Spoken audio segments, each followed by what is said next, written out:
What's going on, everybody, and welcome to Awfully Silly. I hope everyone is having a good start to your week, had an excellent weekend, and all of those good well wishes. If you haven't joined us before, this is, of course, the show that features your favorite block of the mainline GDQ, which is, of course, the Awful and Silly block, but we get to put it in primetime U.S. hours, so we get a little bit more regular daytime / early nighttime visibility on some of these runs that are usually at like 4 in the morning. So we're happy to do that. My name is Conception. I'm the host of the show. We got I don't know how else to put it. It's going to be a banger of an episode today. I mean, I don't know how else. You'll see. I'm not even going to go into it. But first, I'm going to get a few announcements out of the way so we can jump right into it.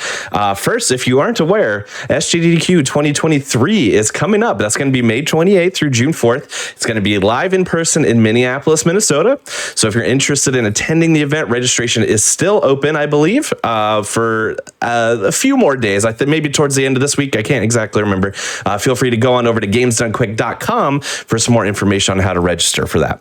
Additionally, next weekend, which is going to be May 6th through the 7th, we're having a Sonic and the Parallel Worlds, a weekend-long event featuring Sonic fan games, mods, and more, starting at noon on each day. Feel free to use !Sonic in the Twitch chat to learn a bit more information.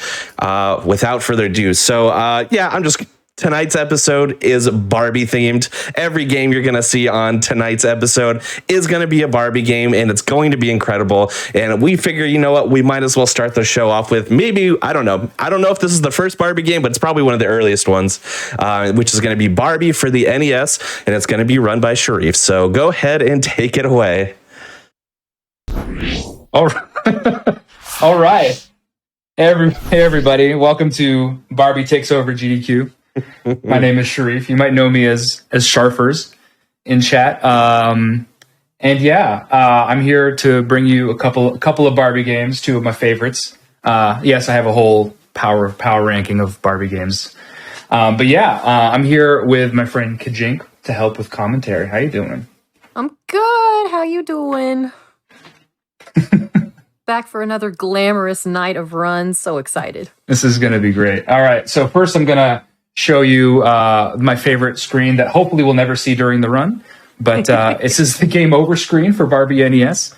You can see that both of her eyes move independently from each other. And they also move independently from her face.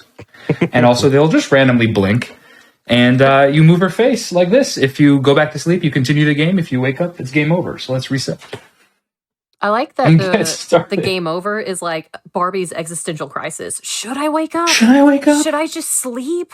It's one of those things. If you're having like a really nice dream or something, you're just like, well, maybe I should. All right. So we'll just get started, and then we can just kind of vamp during the run. We'll kind of figure out what to talk about during the run here. So we'll just get started here in 3, 2, 1, and go. Good luck. All right. Good luck. All right, Barbie NES. I haven't run this game. Full disclosure, it's been a bit since I've run this game. Kajink and I actually raced this at AGDQ 2020, the last in-person AGDQ. Did we break AGDQ by racing this? Maybe. I think that's what happened. I'll never have another show again. Sorry in advance. Oh, man. So we ran this at AGDQ 2020, and neither of us have run this game since. Truth. We've moved on to bigger and better Barbie games.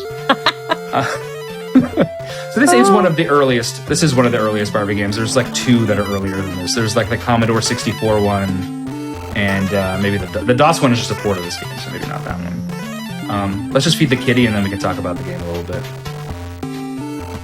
Let's try to feed the kitty if it's failed to. The cat sound effect is the best part of the game.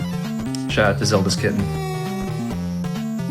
During the GDQ run, Gargon, a friend of ours who was on commentary, shouted out Zelda's kitten, but nobody heard it because we were talking over him. All right. Yeah. So the Barbie community in general, I am not the most talented or most decorated Barbie runner. I like to think of myself kind of like the MC for the night. You know, if you go to like a comedy show and there's like a host and he gets like 2 jokes, and then introduces the more talented comedians. That's kind of what I'm doing right now. So I consider myself like an ambassador for the for the Barbie community, to like the greater speedrunning community. I've been doing this a long time. I killed some clothes there. You did it. But yeah, so I'll show off a couple of shorter games, then we'll get to the real interesting stuff. The other thing I wanted to talk about really fast is back then. Oh yes, the jump sound is horrendous. I apologize. It's called the Dream Sparkle. But yeah, so we have a Barbie Discord now. It's a Barbie speedrunning Discord. It's a Discord just for Barbie speedrunning and Barbie game collecting recently as well. I'm gonna stop right here so that I can just press right for the rest of the level. But yeah, so this was in 2021, early 2021. A friend of ours, 8 Bits of Joy, he came up to me. He's like, "Hey, should we make a Discord for Barbie?" And I'm like, I guess. Like, no one's gonna join. It'll just be like the 10 of us that we know or whatever. That's there's also tons and tons and tons of hidden stuff in this game.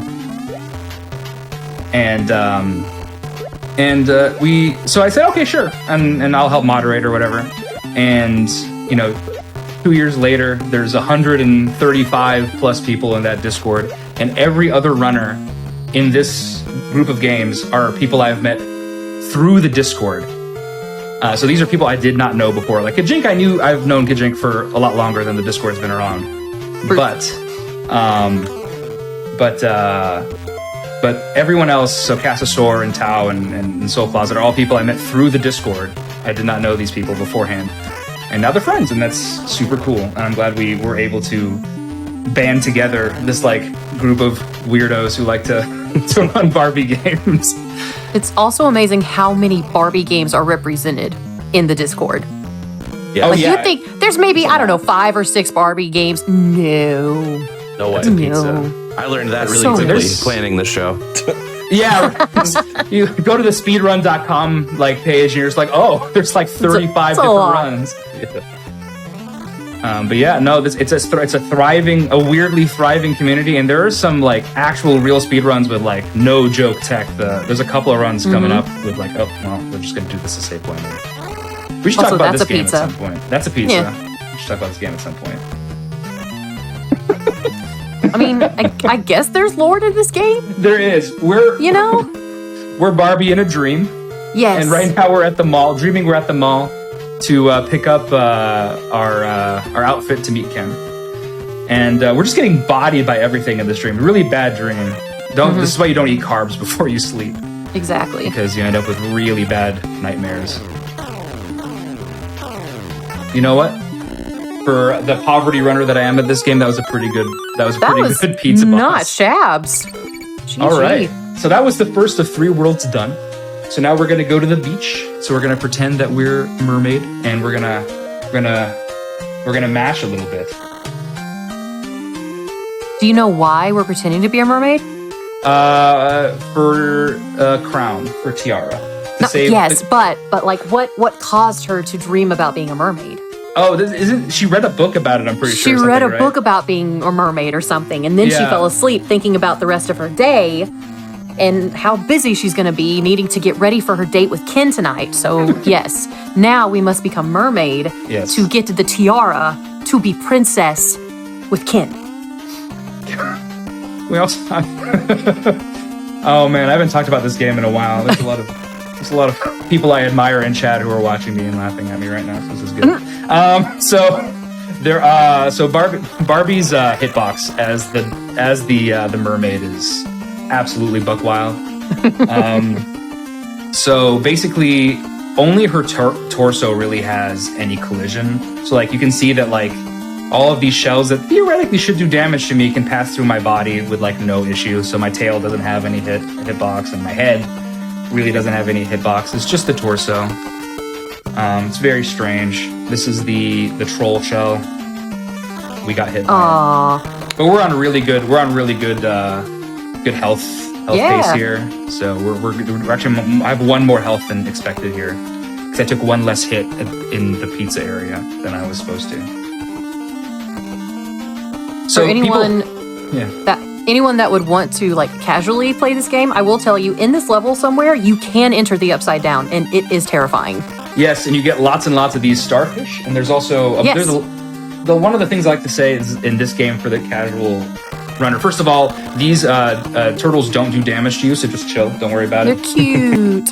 But in the DOS version, they do damage, and the DOS version's awful. So don't run that. So don't play that one. Don't run the DOS version of this game. It's awful. Yes. So the reason that there's Z's is because she's sleeping, and so she's more or less asleep. The closer to waking up, you know.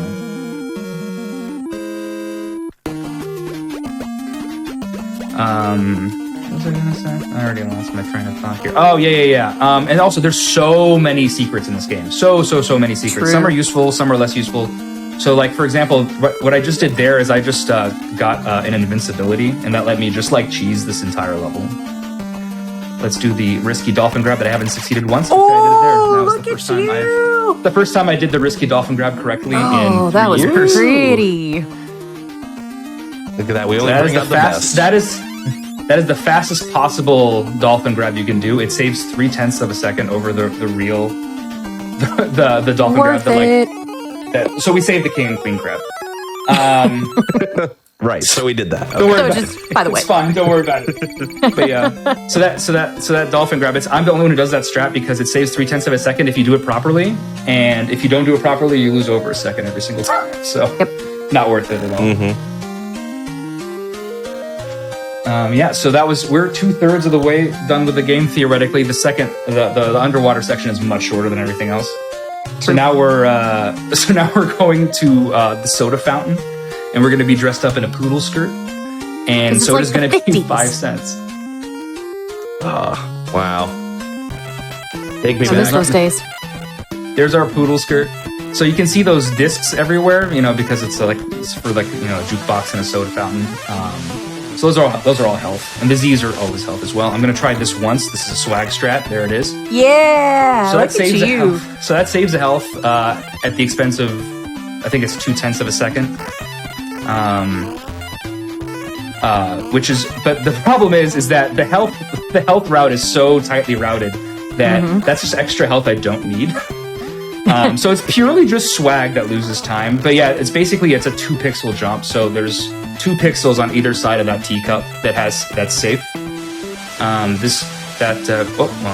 was going to show you that the burger was going to shoot out its patty, but then I missed the burger. So Oh no!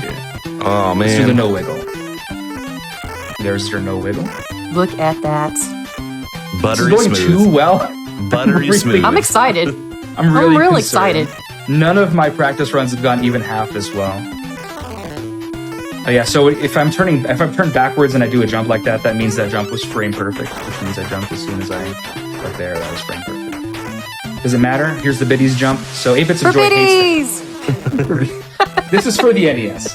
8-Bits of Joy hates doing that jump, and he's right to, because it buys you nothing. It's not faster, and also it's more dangerous. I'm just gonna get this health and then not worry about health in the next level. Good call. And This level is the worst with platforming, I feel.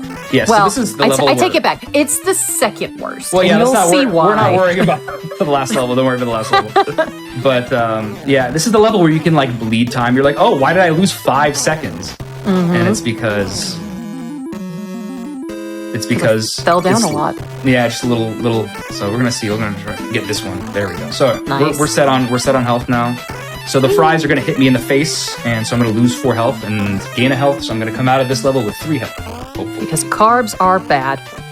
Carbs are bad for you, and you get slapped in the face with pizza and with fries. Yeah. And so even in your dreams, you have to be health conscious if you're Barbie. Yeah, that's brutal. Yeah, you can't eat anything in this world. Nope.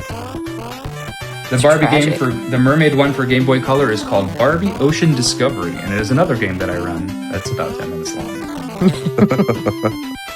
It is also magical, as are all the Barbie games. They're actually like most of them are pretty fun. Some of them are not fun. Groovy Games is not fun, despite what 8-Bits of Joy says. I'm just gonna rag on Biddy since he's not here. Yeah, that's correct. All right, so this is the best screen in the game is coming up. Big shakes. Thick boys. So, oh my god, I made the same mistake at GDQ and I died. So let's go. Don't die. I'm absolutely gonna die. No. Oh boy. You got this. Cherry, please. All right, Oh. I didn't die, but now the next level's totally messed up. Yeah, you gotta just take the L. Take the L and start over. I'm gonna go for it. Oh boy. Wow. Not gonna go for it. I'm gonna go for it.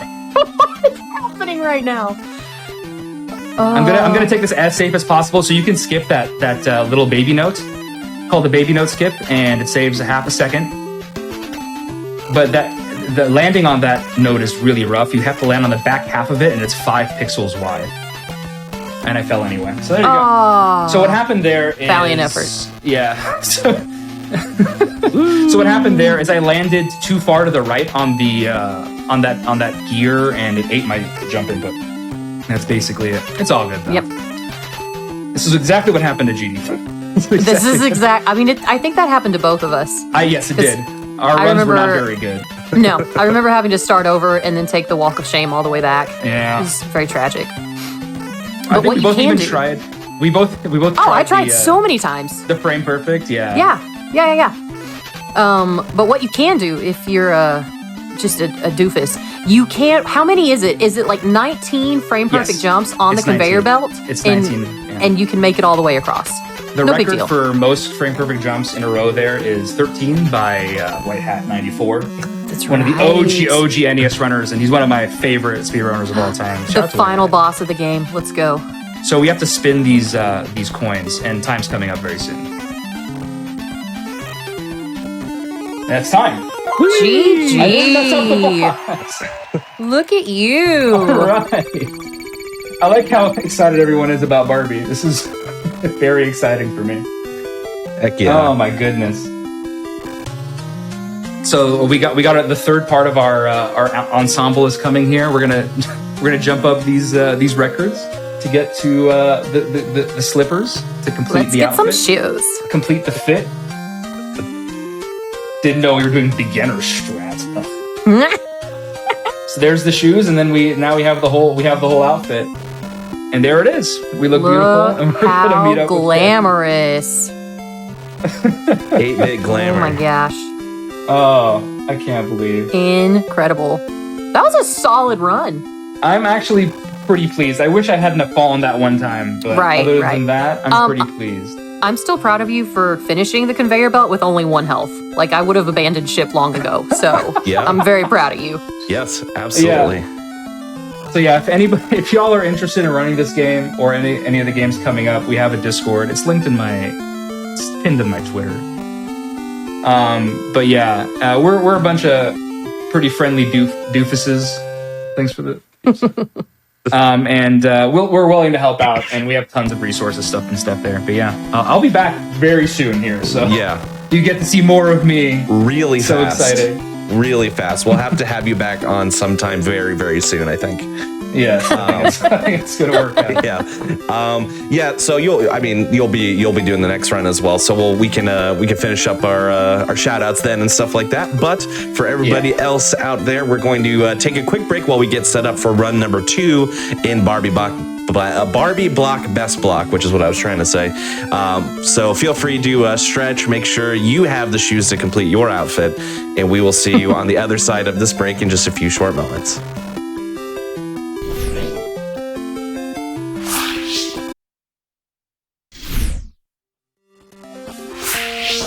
All right, welcome back to Awfully Silly, everyone. It's Barbie night. We're getting silly with some Barbie games tonight. We already just went through Barbie for the NES. Sharif took us through that as a journey, and it was incredible.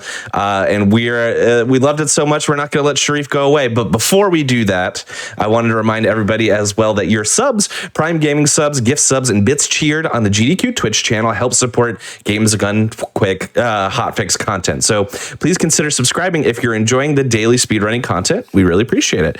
Also, if you happen to be watching on YouTube, be sure to press the like button on this video and subscribe to our channel. We'd appreciate it. And also, feel free to come on over to twitch.tv/GameDesignQuick if you're interested in looking at our live content. That's going to start weeknights at 7 p.m. Eastern and weekends at 1 p.m. Eastern. So we would see you there.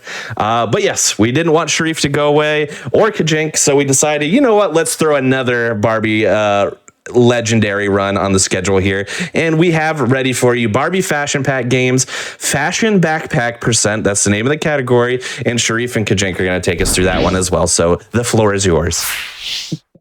Okay, I just can't stop giggling at myself because this is very interesting. It's a very interesting way to spend my time on a Monday night. This is great. All right, me too. Okay, so this is Barbie Fashion Backpack %. Kajink, I need to ask you right off the jump. Do you remember who named this category? Was it you? It was me. It was you? Yeah, that's what I thought. You're welcome. It was me. So this is the any % run for Fashion Backpack %. The estimate's 10 minutes. If it takes 10 minutes, then something's gone horrendously wrong. There is a 100% category called Hundo, Hundo, %D:, and it takes about an hour. So there's the difference in the categories. Let's just get started. You can play as one of 4 characters. It's either Barbie on a bender or Kira with makeup or confused Teresa or very tired Christy. I usually play as Barbie, and Kajink, you play as Kira, I believe. Correct. We have a new Christy runner who's shooting up the boards right now, Pinky. Christy getting her moment. Yeah, I love this. Pinky's in 3rd now with Christy, so this is a big deal for us. Who picks which character is a very, very contentious argument among Barbie runners. But it's mostly it's basically the Barbie camp, which I'm in, the Kira camp, which Kajink is in. Then there's like the Teresa. Randos. Teresa, and then, there's just the Teresa, like the 3 or 4 Teresa people, and then just Pinky and Jangle Storm for Christy. Anyway, we'll it gets started once I pick my character here, so we'll just get started, and we'll go ahead and start in 3, 2, 1, and go. Ooh. And all right. How describe the game, Kajink? This was your game through and through, so I'm gonna let you describe it. So, I found this game at a resale store, and I was like, "Oh, this looks cute and fun," because it was when I was, getting into Barbie games and stuff. And then we played it casually, and I made the terrible sentence of, "This could be a speed run," and hence the hottest speed run of 2020 was born. Yes, this is the hottest speed run of 2020. It is comprised of 8 different mini games where you are collecting different items, accessories to make Barbie glamorous, of course. So the first one there was lipsticks, and you're trying to match the hearts to the lipstick to get them. This is where you have to grab accessories of specific colors to match the purses. You got to get 3 of each. And to tell you the difference between like Hundo and Fashion Pack %, for this one, we're only playing 1 round of each mini game. Some of the mini games will have up to like 15 rounds that you have to play, and it is time and soul sucking, just so you know, but it is worth it. You will continue to play it, and you will hate and enjoy life all at the same time. I don't know how else to explain this. Is one of those games where you're like, just one more, please, just one more. I don't know if there's any like NES runners, but like Smash TV, it's exactly that. It's just like a lottery roll. It's like, I just want to do one more, and I can get the lottery this time. Yep. It's so short. Like, this is like, runs are like 6-7 minutes long. Yeah, and you're like, I could do one more, and then 3 hours later, oops. Yep. I forgot that important I've done this run 140 times today. It's great. Today. This is okay. So this is all RNG. There's almost no like actual like ability needed. This is one of the mini games that actually requires actual ability, and I am not displaying any of it right now. It's just not going well. The hardest boss of this game is the menuing. Yeah, that's like the big. Right. That's like the big like. There's like 2 speed strats, and one of them is just menuing properly. So after the first round, speed. I actually managed to do that. Ooh. So yeah, so there's at the end of the first round of every round, you basically have to go to the next round and then exit out. So it's like an A select B very quickly.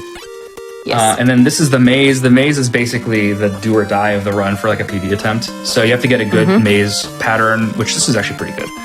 Wow, good. That is really nice. Meow. Yes, you were very fond of the the sound effects there.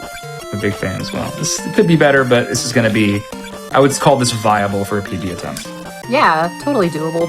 I did one practice run of this preparing, and it was just to make sure my GameCube still worked. I run this on GameCube with Game Boy Player, and Good call. I got one of the worst mazes I've ever gotten. It was a 7. It was a 7 drop. No. It was a 7 drop. No. Wow. Oh, that's unfortunate. So you guys saw like a hot piece of tech right there, speed tech. It's called Try It On, and what you do is you try it on instead of continuing. You lose one screen wipe there, and it saves like, I don't know, 5 seconds or something. And that is my contribution to this speed run. Is that was pretty good shirts. I mean, it saves like over 2 minutes for the hundo run. Yeah, it doesn't save And that so was good much time. shirts. We're almost at the end of the run, y'all.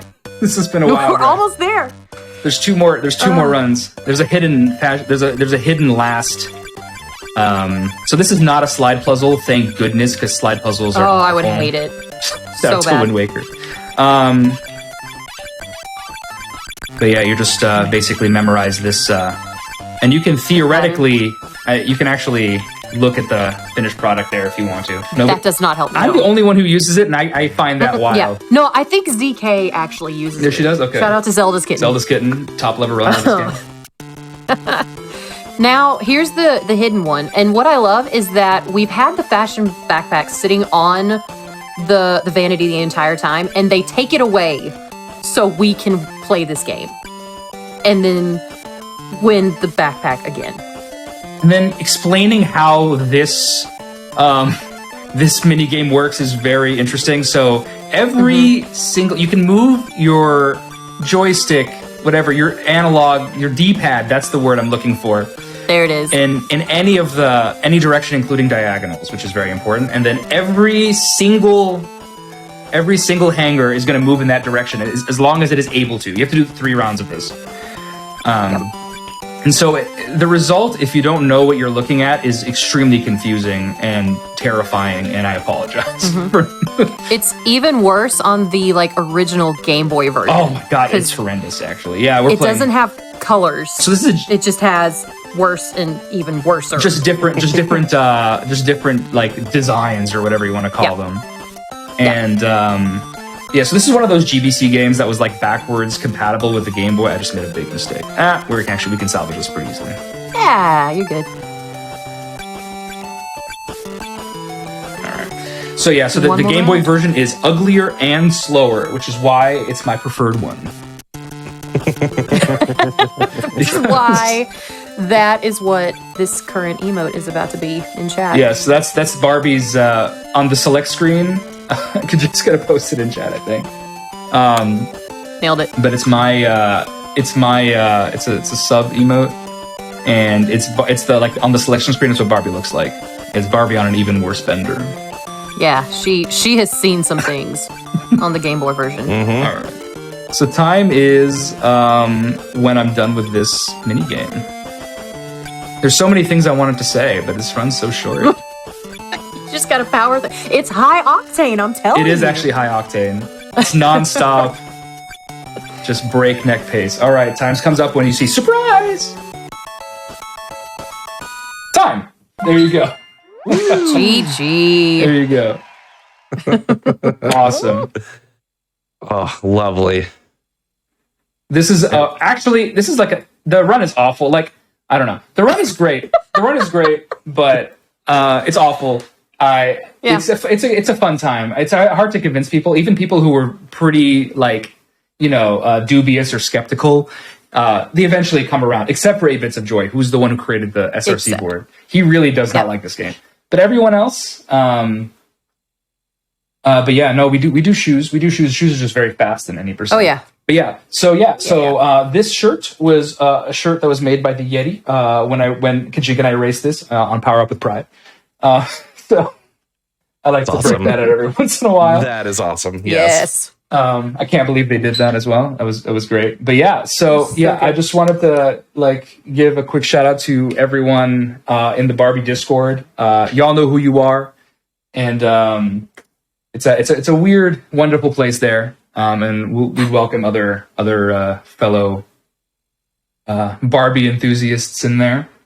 Oh yeah, we should see the fashion backpack. B for backpack. Real fast. Please. Well, you have to make her fabulous. Yes, that's why we're here. So there's our lemon flavored perfume. We'll put on the shoes. We'll put on. There we go. Wow. There she is.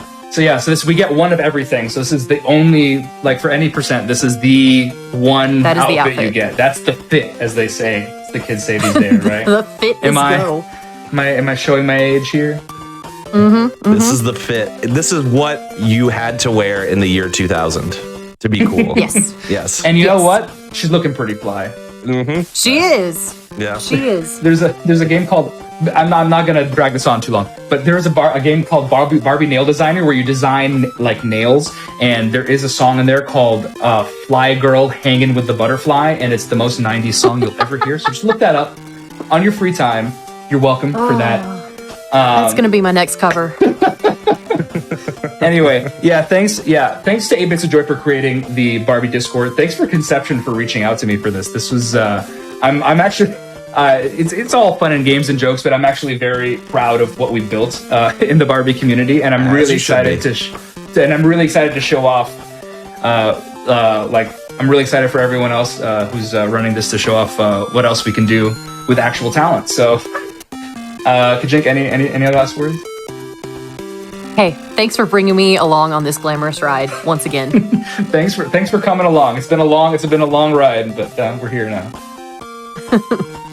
Wow. Well, I couldn't have said it better myself. It's our Barbie world, and we're just living in it, right? So yes. I appreciate both of you for being on here. Actually, Sharif gave me a lot of ideas of other games to be on the show as well. So especially a shout out to him for that. I do appreciate it. And we'll be having those runs coming up soon after this. But before that, we're going to take one little break. So feel free to stretch, probably learn and speedrun this game on the break, and then come on back for the next Barbie run in the schedule. We'll see you then.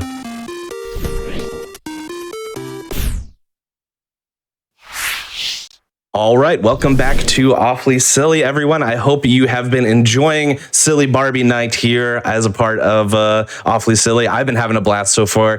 Just to recap, we went through Barbie NES Any Percent, as well as Barbie Fashion Pack Games Fashion Backpack Percent, by both run by Sharif, which Sharif and Kajink did a terrific job setting the vibes right for Barbie Night. Before we get into our third run, just want to remind everyone as well that we have more hotfix content coming. To add, even just after this show, we have Out of Bounds, which is a show that features glitches and strange interactions and speedruns. So feel free to come on by and check out some of that. Some other shows that we have this week, I believe we have Aimbot and RNG as well. So come on by. Feel free to go on over to gamesdonequick.com, look at our hotfix content for the week, and come check out any of our other shows because they are excellent. Continuing right along with the Barbie theme, we have coincidentally, every one of these games are a different system as well. So hopefully we touch upon something you might own, and therefore you can get on your own sometime. What we have coming up for you now, we have the Barbie Diaries High School Mystery, Any Percent, and this is going to be on Game Boy Advance and run by Castosaur. So go ahead and take it away. All right. Hi, everyone. I am Castosaur, and as Conception noted, this is going to be the Barbie Diaries High School Mystery for the Game Boy Advance. This is actually one of two games based on the Barbie Diaries movie, made for DVD movie, of the same name back in 2006. There's one for the PC that's a little closer to the movie's main plot, but this one is just as good. We're going back to high school, and we're going to learn journalism 101. This is very much how it works. I was a former TV producer, so I know this firsthand. This is going to be the Any Percent category, as Conception noted. Sit back, relax, and enjoy this adventure, this mystery here. We're going to get started here when I press A on this new game here. So that is going to be in 3, 2, 1, go. Good luck. All right. Thank you. Introducing Barbie and her unnamed school, along with her friends, Tia, Courtney, and Kevin, who are all really sweet. Kevin's going to help us out a lot here. Who are not so sweet, these people.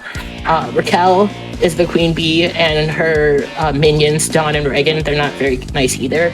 But today's adventure, we are gonna be TV anchors, because there's no way Mr. Wexler, the advisor, can say no. So what does Mr. Wexler say? No, because Raquel already has it. I mean, it's fair, right?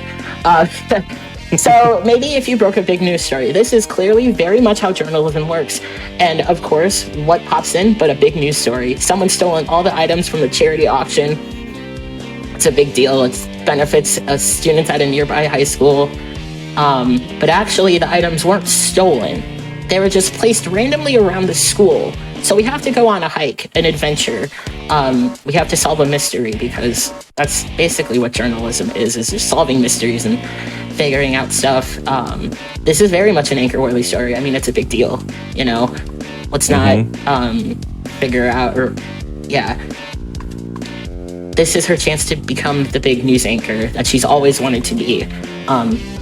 So now we get to play, and we're going to talk to Kevin to start our adventure, and he gives us a BDA. For anybody familiar with the Kim Possible franchise, I'm getting major like Kim and Wade vibes from these two. She kind of has a Barbie brand communicator. Kind of love it. It includes infrared because, I mean, it helps in a high school. But first we have to find something to clear smoke. There's just one of the reasons why I love this game so much is that there's just so many things all at once. Like, you start by clearing out some smoke after a science experiment gone wrong. And then there's also mid-save opportunities mid-game here, which I think is actually clever. Makes it easy to pick up, again, casual play, and then if something happens during a speedrun, it's easy to go back to normal. But we're gonna start here in the art room. I'm sure this is the right place, but there's so much stuff. She's not sure where to look. And on top of all of that, she has a secret admirer. Because we have a secret admirer. And we're gonna figure out who that is, in addition to finding all the items. So it's an adventure. Did you get this strange photo too from SA? Come see me in AV room.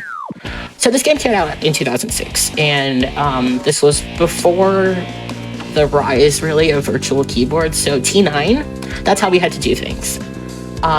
Another way we had to do things is picture descramblers. If you didn't get enough slide puzzles from the last run, the last game, you're in for a treat. We will have a few of them here as well. Also, shout out to Sharfers, to Sharif. We did not plan this, but, you know, I think it's styling. Anyway, we unscrambled a big red cabinet, and we have to go back to the art room because that's where we found it. Just normal high school things. I did all of this when I was in high school as well. I mean, same. I was in high school when this game came out, and this is all, you know, relatable. We found we found the first auction item here. It's a handbag with a note inside. We're going to use our special mirror to figure out what it is. It says Chemistry 101. So we're going to go learn ourselves some science. I'm going to save the game first. There we go. All right. We could talk to Mr. Bennett here. He would just thank us for, you know, putting out the smoke. So we don't really need to. There are some of the cutscenes and dialogue we can ignore for the speedrun. It really doesn't bring much to it, but it's just fun.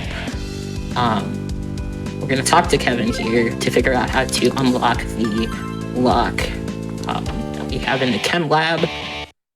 A lot of these, there's a lot of walking in this game, so fun times. Now to unlock this thing. So to do that, we have to follow the numbers, or follow the colors on the right-hand side of the screen and match the numbers that way. Get a couple chances, but always chances to try again if it fails. But we opened up another auction item, a cutting-edge cell phone. Cutting edge.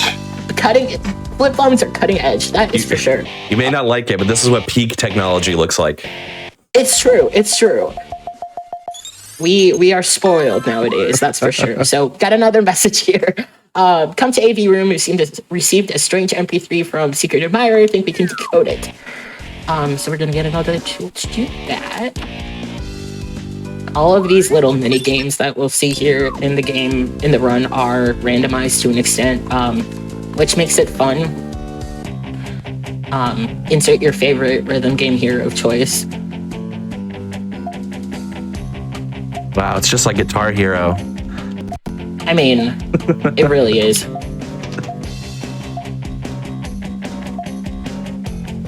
When I talk about cutting edge, this is very much cutting edge. Does that song sound familiar? It's actually my favorite song. Do I know what it is? Yeah, no, but that's okay. We're gonna go talk to Tia, who does know. She is in the art room. So it's the song they play during the morning announcements, which is in the principal's office. I mean, obviously. Maybe that would get more people interested just in general in school if, they played rock music, but we're going to talk to the principal, and before she answers our question, we have to help her sort some mail. All right. This part is randomized as well. And I learned recently that if you get 3 of these wrong, as I just got 1 of these wrong, you have to start all the way over. So let's not do that.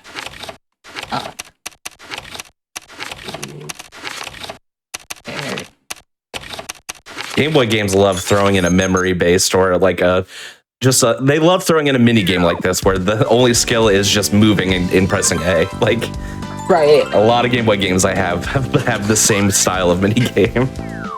Love it. Mm-hmm. That's you. They were given what to work with and they ran with it. Yep. All right, so we got a message from Courtney, another one of our friends, to meet her in the chem lab. First, save the game. That was probably something having to do with the... Or no, maybe not. Oh. That, unfortunately, has happened before where I've gone into the wrong room by mistake, but it's fine. So Courtney is also getting emails from our secret admirer. It's a little silly, but, this is why it's here. This is why we're here. Okay. There we go. So is another form of, it's another mini game, another word scrambler. The words are the same, the letters are different. So we think, okay, speaker is the word. There are speakers in the AV room. The audio-visual room seems legit. Mm-hmm. But as we're gonna find out, Kevin said, actually no. We're gonna explore more of the school now. We're gonna go into the auditorium, and first we have to go past a food fight.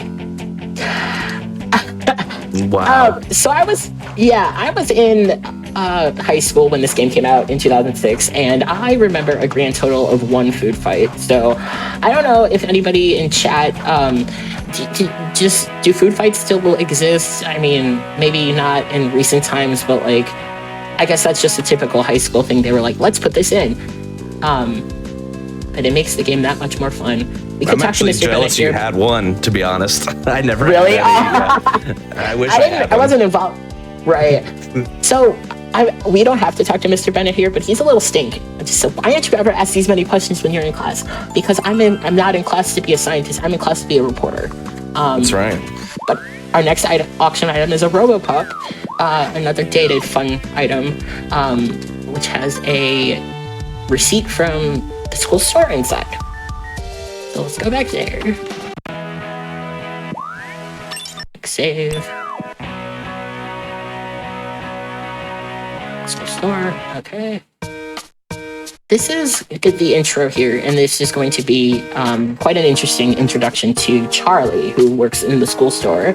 What's it to you? You know my name? Just because us wallflowers are invisible to you popular types doesn't mean you're invisible to us. Popular? Me? You must be joking. Barbie, sweetie, you literally have a movie coming out like in July. Just anyway. So they talk some more about, and they find out that somebody took the last laptop repair kit, yearbook staff, and somebody left a book about code breaking here from the school library. And Charlie, I can see you just fine. Got him. Whoever wrote these scenes, like, they deserve a raise. Like, Oh my gosh. After that drama, we're gonna go next door to the library, where we are going to explore the shelves here until we pick up another auction item, which is the electronic dictionary with a word yearbook on it. This game makes me think of like a meme that I've seen throughout the internet about like, oh, look at all of these devices. It's some person holding like a video camera and so many other devices, and compared it to like we all have it in one device on our phones. So it's just, look how far we've come, I suppose. But now we're going to go to the yearbook room, which is in hallway C. And to do that, we have to get past the soccer field. The soccer players on it, football if you're outside the US. It's a similar thing to the cafeteria food fight from there. We just have to avoid getting hit. So we got a couple more classrooms in here, but we need the yearbook room, and we're gonna go talk to Reagan, which is one of the Queen Bee's besties. Super secret, fun, but she's too distracted by this MP3 that we have to decode. More rock music. MP3 player. Wow. That's another thing. Right. I had many iPod Touches and Zunes and other MP3 players, so it's like, oh yeah, that was another sad part of tech evolving. So now we get to explore the super secret yearbook room, where we'll find another auction item, which is a laptop. People still have that, thankfully, but we're going to quick get through another puzzle here. Nope. Put you back. There we go. Okay, so it's a power drill. One of the classes that we saw in this hallway is a shop class, so we're gonna go there. And another very awkward and super fun dialogue scene will follow with the best opening line ever. Am I bothering you? Actually, yeah. I need this power drill. This is Todd. He needs a power drill to finish this project. And she's like, oh my God, you want to hear something weird? But he's like, actually, I'm in freak out mode right now, so let's talk. You can look around or whatever, do your little project. I think Todd or Barbie has a crush on Todd, so, she's probably nervous. But we try to see if we can find more with the infrared scope, and that is actually helping. Wasn't that a drill right next to him? Yeah. That's so funny. Yeah, right? Like, I guess Todd needs a very specific drill to finish this very important project. Not that drill, but this drill. Come on now. I don't know. Todd seems full of drama, if you ask me. I mean, it really is. It's kind of fitting, though, this whole thing. But we're going to go up to the roof because why not? But there's more tar. So we're in a good place. And Barbie even notices here and says, hey, students aren't allowed up here, but, she can be up here because she's Barbie. Anything is possible with Barbie. But we found another auction item here, which is a CD player with a really broken CD here. And this one looks really broken, but like back in the day, if you even had just a little bitty tiny scratch on your CD, even on those like non-skip CD players, you were screwed. Like, it ain't working. It's not working, and you better enjoy the outside noise, the silence, whatever, because you're not going to get anything. Yeah. Thankfully, things have gotten a lot better since then. We are going to go back to the shop class now. No wonder why we're the soccer champs. These guys don't do anything but practice soccer. I mean, gotta love it.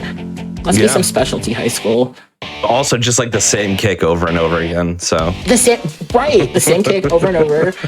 Just one thing, I guess. Yeah. All right, so we're gonna talk to Todd again and give him back his drill.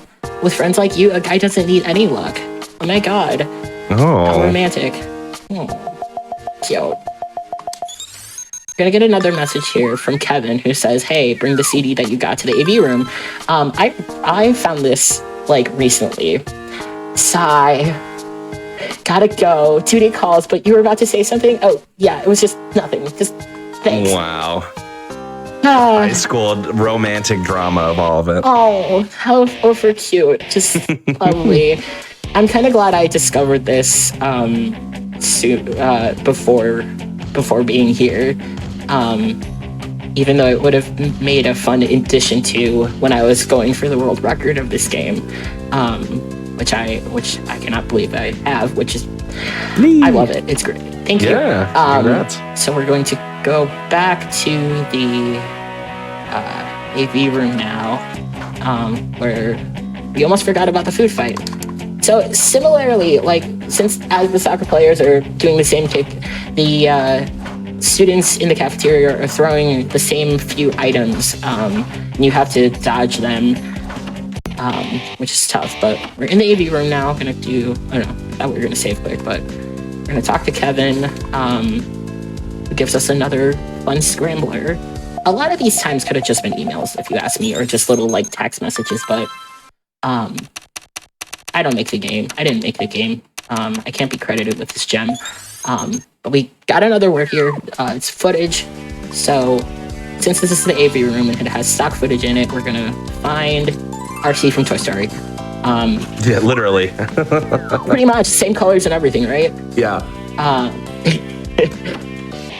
We're gonna get a couple messages here to tell us where to go next, including another super easy this time. Thank you, RMG. Word scramble. We're gonna go back to the school store, but first we have to dodge the cafeteria, the food fight again. From what I remember about the food fight, the one food fight I saw at my school, it did not last very long. It was just like people stopped it pretty soon after it started. I don't think it like escalated into anything else, thankfully. I thought that message, it said school store is clear. I thought it meant something different, like he was trying to say there was nothing there. Whoever the secret admirer is. But it's not. We're here, and there's a note on the safe. Crack her if you can, Blue Eyes. Who's the secret admirer sending me this stuff? So it's kind of cringe, but you know, I would say it's awful and also silly. It can be both. Yeah. It can be both, right? So we got another option item here. The digital picture frame. After that, we are going to get a message telling us where to go next. Ooh. Blue Eyes. There's a package at the front desk. Again, with the blue eyes. I don't know how I feel about that, but we're gonna go to the front desk, which is the principal's office. Not get hit. That really looks like Todd. Todd, what are you doing? Anyway. Yeah, Todd, what? Honestly. Also, they're wasting a lot of food, but that's just me. It's a good place to save because we are going, as I mentioned, into the principal's office where we will find our, it's time for a boss fight, but with our words, since it's Barbie, and we're talking to Raquel, who is the queen bee. Hey, I thought you said there was a package for me. I'm busy studying these files to find out who stole all the auction items, and I'm about to blow this case wide open. Like, go make yourself useful and get me a latte or something. How rude. Oh, wow. Again, more drama, right? Like, just like, I'm better than you, blah, blah, blah. Mr. Bennett looking for Raquel, send her to the lab ASAP. So we're going to tell her go, and then do her dirty work, which is fine. We like sorting mail.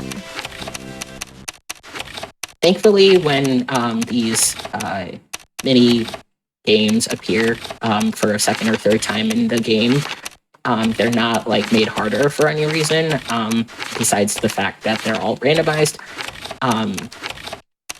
I like that for speedrunning purposes. It makes things that much more, that much easier.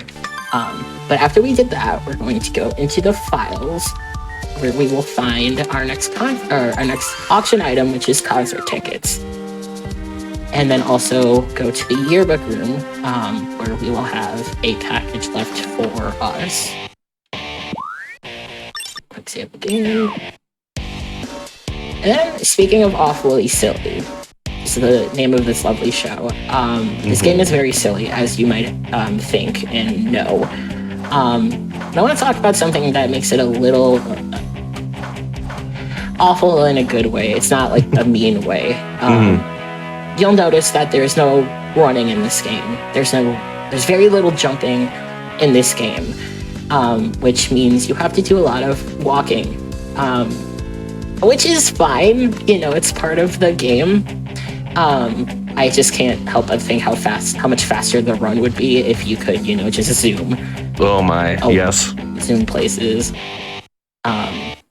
Something I never thought I'd have to think about, but speedrunning does great things, I promise. Anyway, we are back into the yearbook room now, and we're going to talk to Reagan, who gives us a bag with a key inside. And this bag also has the bag has a note that says mirror on it, and we're going to see that it says mirror with our mirror. Just, whoa. Yeah. Mind blown. High tech. Pretty much. And they took out the mirrors in the student bathrooms, which is relatable. That is a relatable part of my high school experience. So we're gonna go to the teacher's bathroom, find some way to get in there. But first we have to go through pretty much the whole entire school so far. I'm gonna let this music speak for itself here.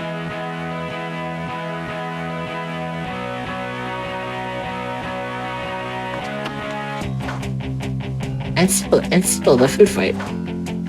Like, you would think that the principal would, like, stop this, but, you know, she seems to not care. Or you can't really tell what they're thinking, which makes this game even better. So we are going to go and randomly come across Mr. Bennett. We cannot skip this scene. We ask him to identify some goop. Although he's supposed to be monitoring the halls, it's not like anyone's clamoring to get into the teacher's bathroom, right? Absolutely. Yep, exactly. We are not doing that at all. No. So immediately. Obviously, yeah. So this says second stall, but we have to use the mirror to see that, like, which makes sense because this game and the games before it here, the games after it here in this run are all targeted to children, but you know, we have fun with it. This is why we're here. We found an auction item, again, the charm bracelet, and the MP3 is ready. So we're gonna go and decode that. But first, we have to talk to Mr. Bennett because he has found out what the gunk is. It is gravy, which makes sense because there was just a food fight. And he also used to work at the high school that this auction is benefiting, so that's interesting. Anyway, we're here to talk to Kevin, and he found another rockin' MP3.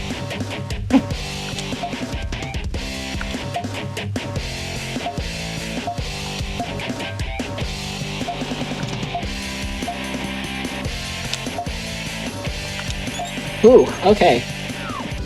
Nice. Catch that on your next rhythm showcases, marathons. Honestly, I mean, it's right here. This is more high school's anthem, apparently. I mean, that sounds like a rockin' anthem to me. They say it's like trash and bad, but like, I think it's great. A lot less stiffy, if you ask me. But the food fight is over. We turned on our infrared to figure out where this gunk is coming from. But we find it here, there we go. We found another auction item. They call this hilarious footwear. Apparently, this color, lavender, is very funny. I love it. So, we're going to go to the last part of the school that we have yet to explore, have yet to find, the gym.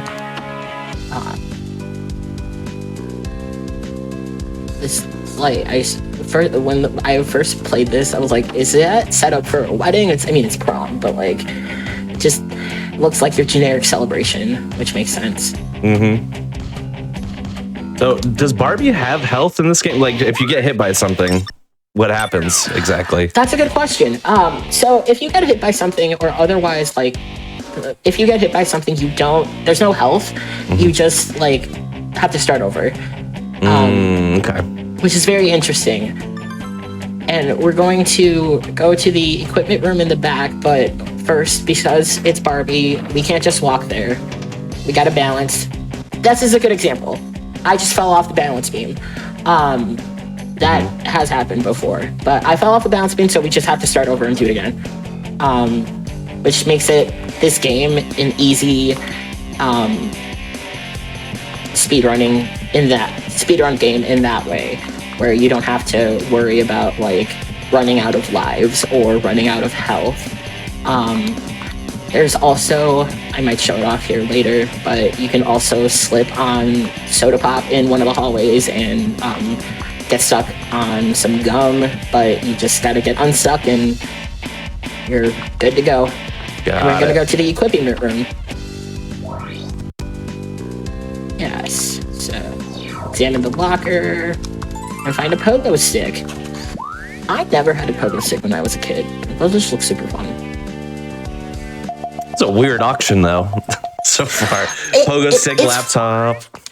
Yeah, it's like hilarious flip-flops, like very strange. But you know,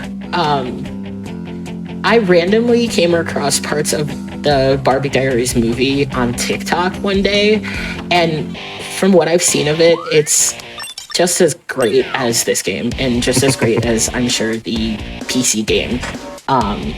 I have no idea what that is that I just jumped over, but we are.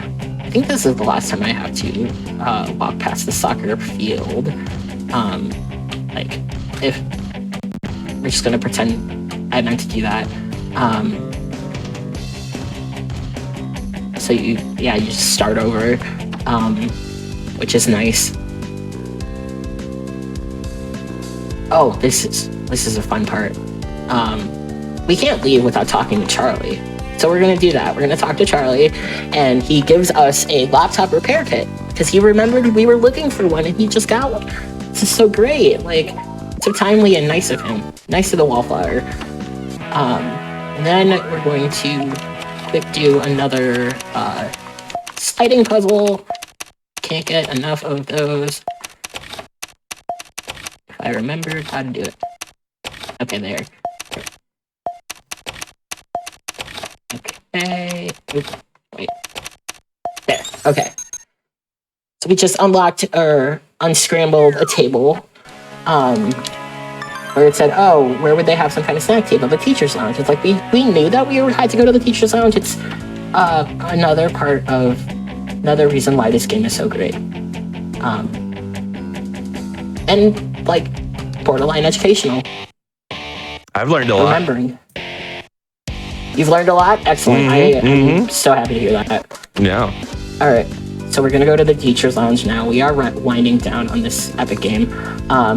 This is the same table from that scrambled photograph. Let's see. We have a ping pong table and a library computer access card. That's how we had to use the computers back in the 2000s in the school libraries. Like, you had to register for time, and you had to wait, and you only had a little bit of time. You only had... We have a diary. Ha.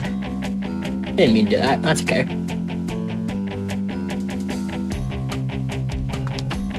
Okay, so we are going to find our last auction item here. Examine the computer, has a blog on it. Something about a table in the library. Very strange blog topic, but okay. We found the last auction item. It's the tote bag. It's kind of fitting for a school auction to have a tote bag. Hopefully they clean it before they give it out to people, because that, no. Alright. One last message from Kevin, who tells us to bring the repair kit to the AV room. I'm gonna jump over some books. That was like one of the only times that like they said jump. They let you jump. This game is super interesting. And I mean that like genuinely. It's a fun little adventure. Time's gonna be coming up here after we end this cutscene, and the last part of the BDA that he's going to give us is a lie detector, so that is time. So this end cutscene is my favorite part of the game. Barbie is gonna ask Mr. Bennett some questions, as a good journalist does.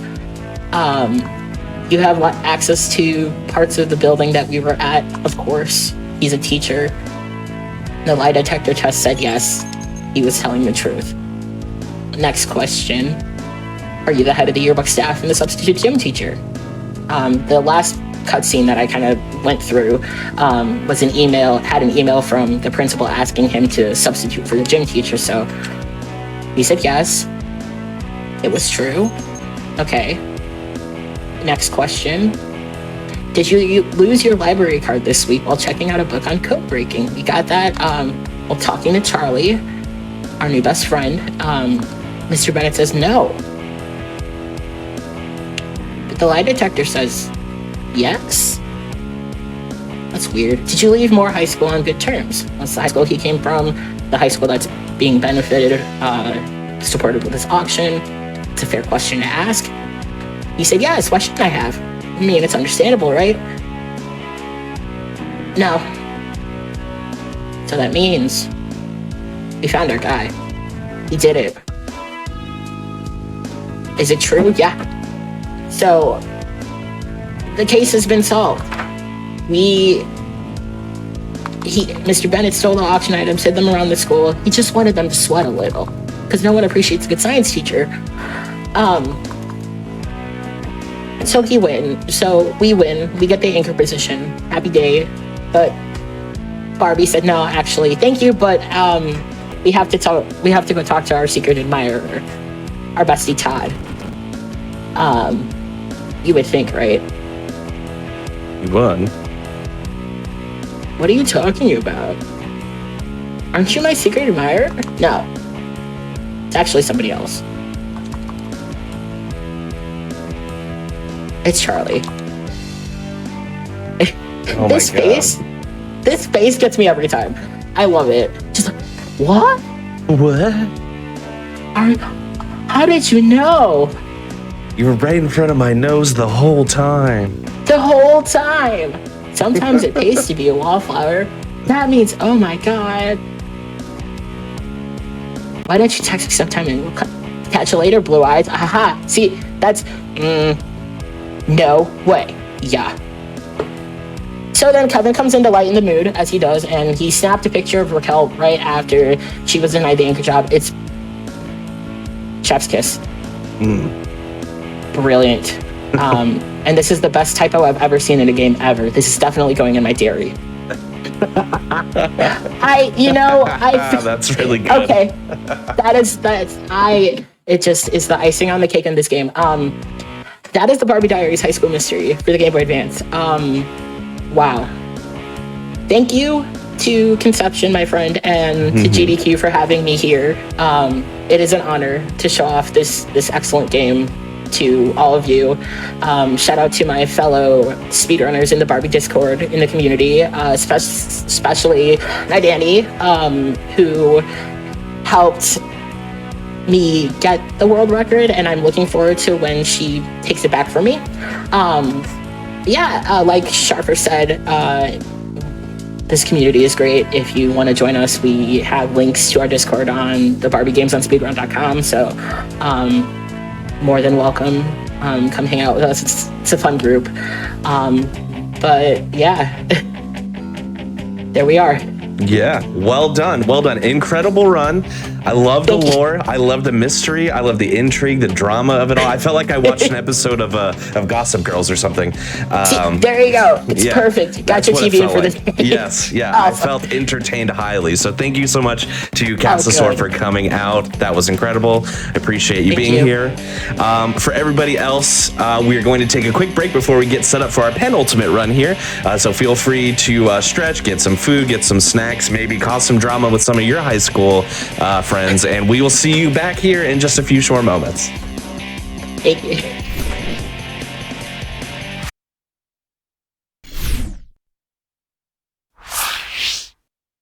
All right, and welcome back to Awfully Silly, everyone. I saw somebody ask in the chat, did I miss Barbie? You can't miss Barbie today because we have a Barbie-themed episode. That's right, Awfully Silly is being taken over by Silly Barbies, where we are featuring only the best Barbie speedruns on the channel tonight.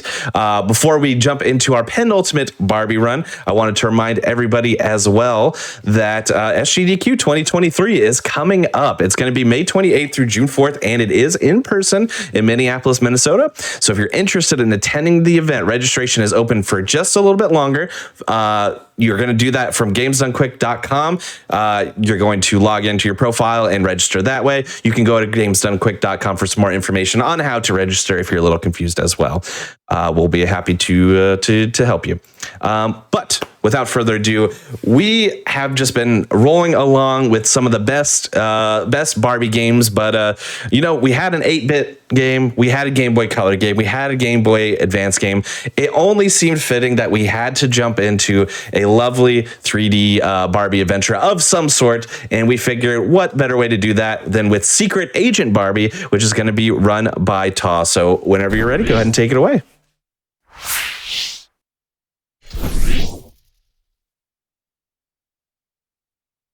This game, I've turned the music down a tiny bit for you guys, just so you're not going to experience it in all of its glory. But you will soon see why that is. Yeah, we'll get it. So, I'll just count down and we'll get started during the intro of this game. So ready? That's in 3, 2, 1, go. Best of luck. All right, so my name is Ta. I have Mr. Fox here with me doing some more commentary. I want to give a couple of warnings early on in this game. First of all, I will be alt-tabbing out of the game multiple times. It has a lot of effects on the game. Sometimes it's going to make the game flicker, maybe a reasonable amount, so just a light sensitivity warning there.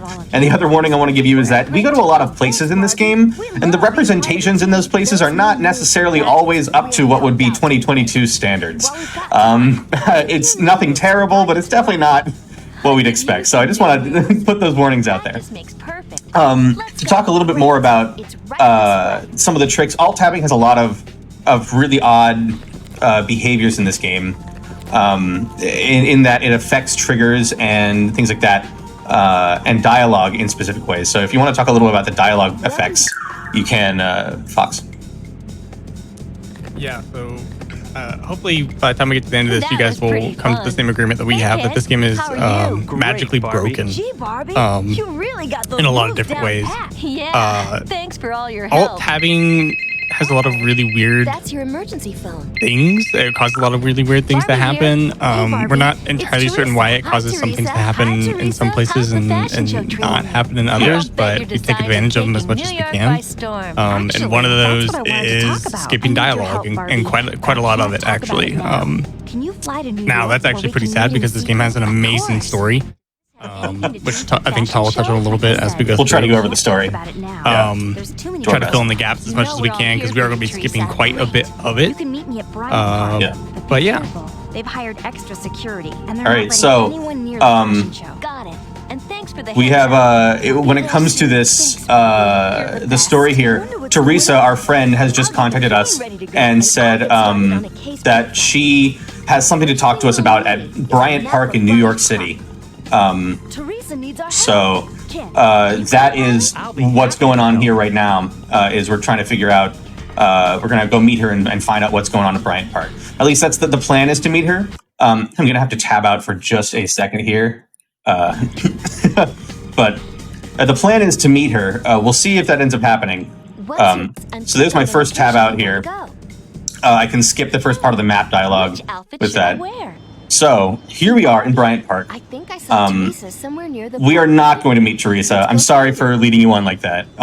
We are actually going to clip out of bounds and ignore most of this level. But what's supposed to happen in this level is that we are supposed to meet Teresa, and she will tell her that her fashions were stolen. The stuff that she's got for this fashion show coming up. Somebody stole them. So then we're going to go over and meet Mr. Johnson, the producer of the fashion show, and Camille, the designer, or the director of the fashion show. Maybe Oops. we go the other way. This never happens. Nah, it does. I was just a little bit too far to the side. So we just got to redo this clip. There's a really easy to hit block there that once in a while you just get slightly too far over and you're going to hit it. The game's wanting to push you back into bounds as much as possible here, so that's why you want to hug that wall. Even though the height of the grass is super tiny, it doesn't matter. Barbie can't step that high, or something, so she doesn't get to. So here we go. We found in the dressing room where Mr. Johnson says the fashions were their fashions were last seen. We find a ticket to Paris. Hey guys, I think I found a few. So I'm going to tab out here as well.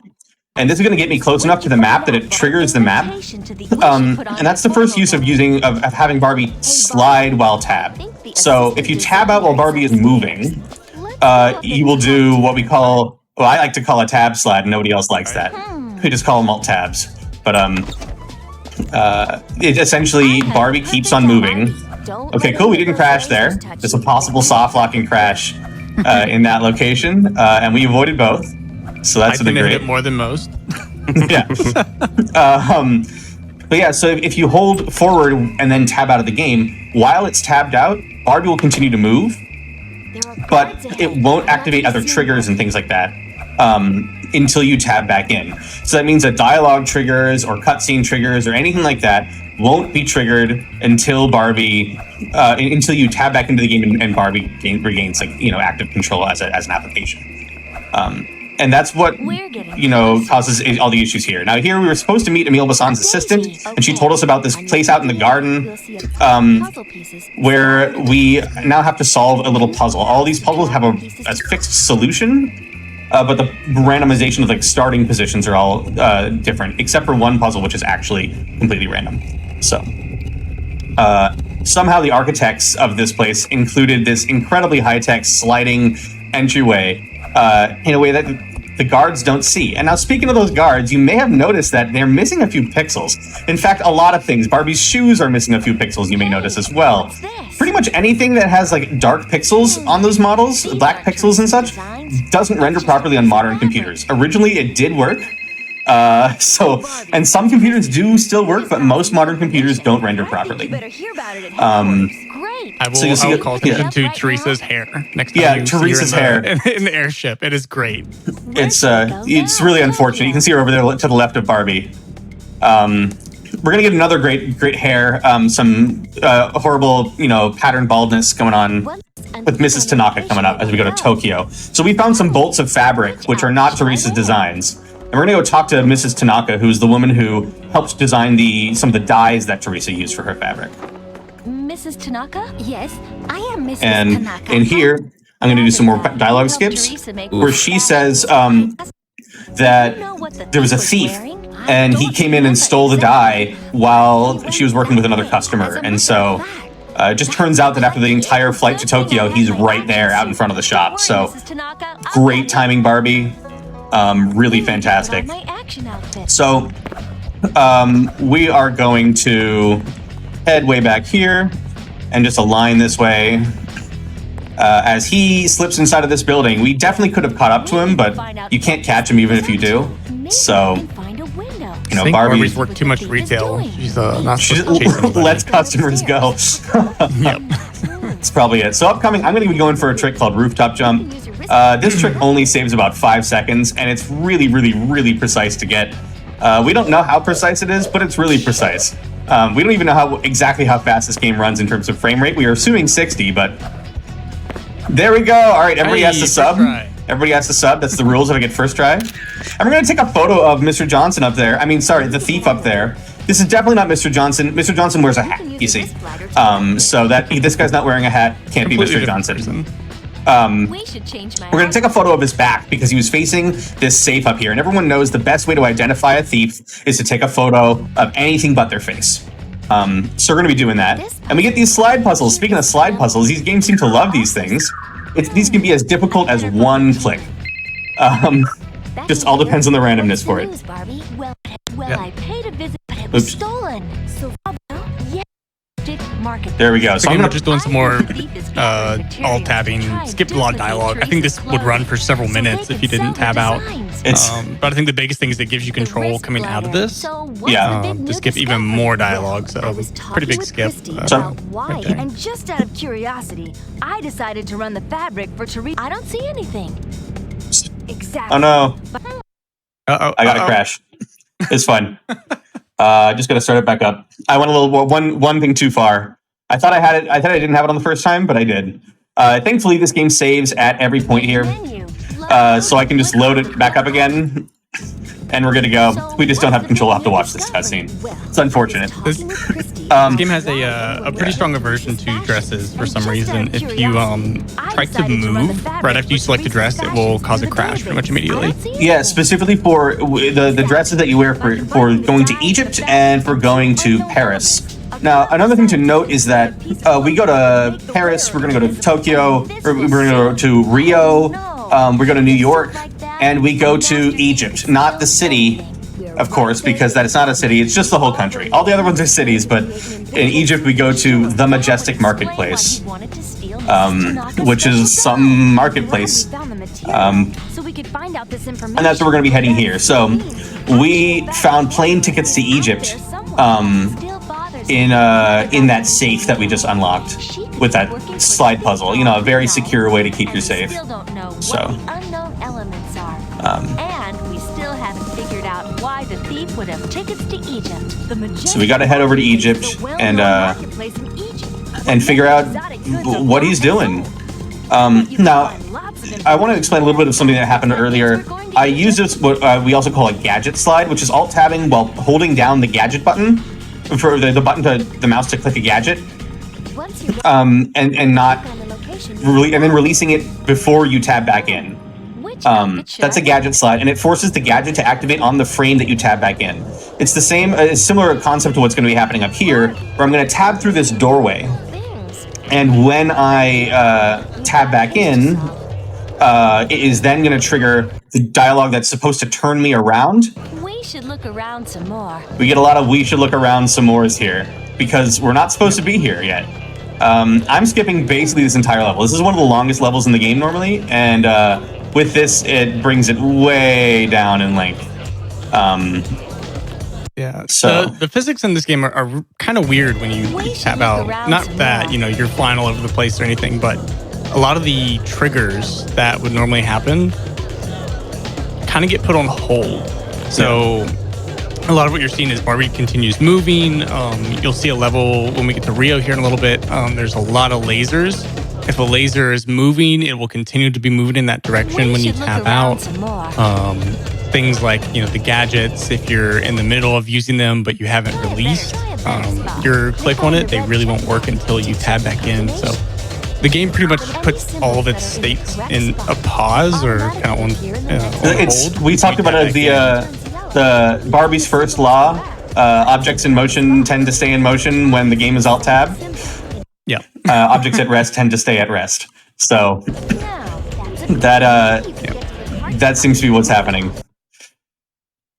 All right, so I'm tabbing through a bunch of different triggers here.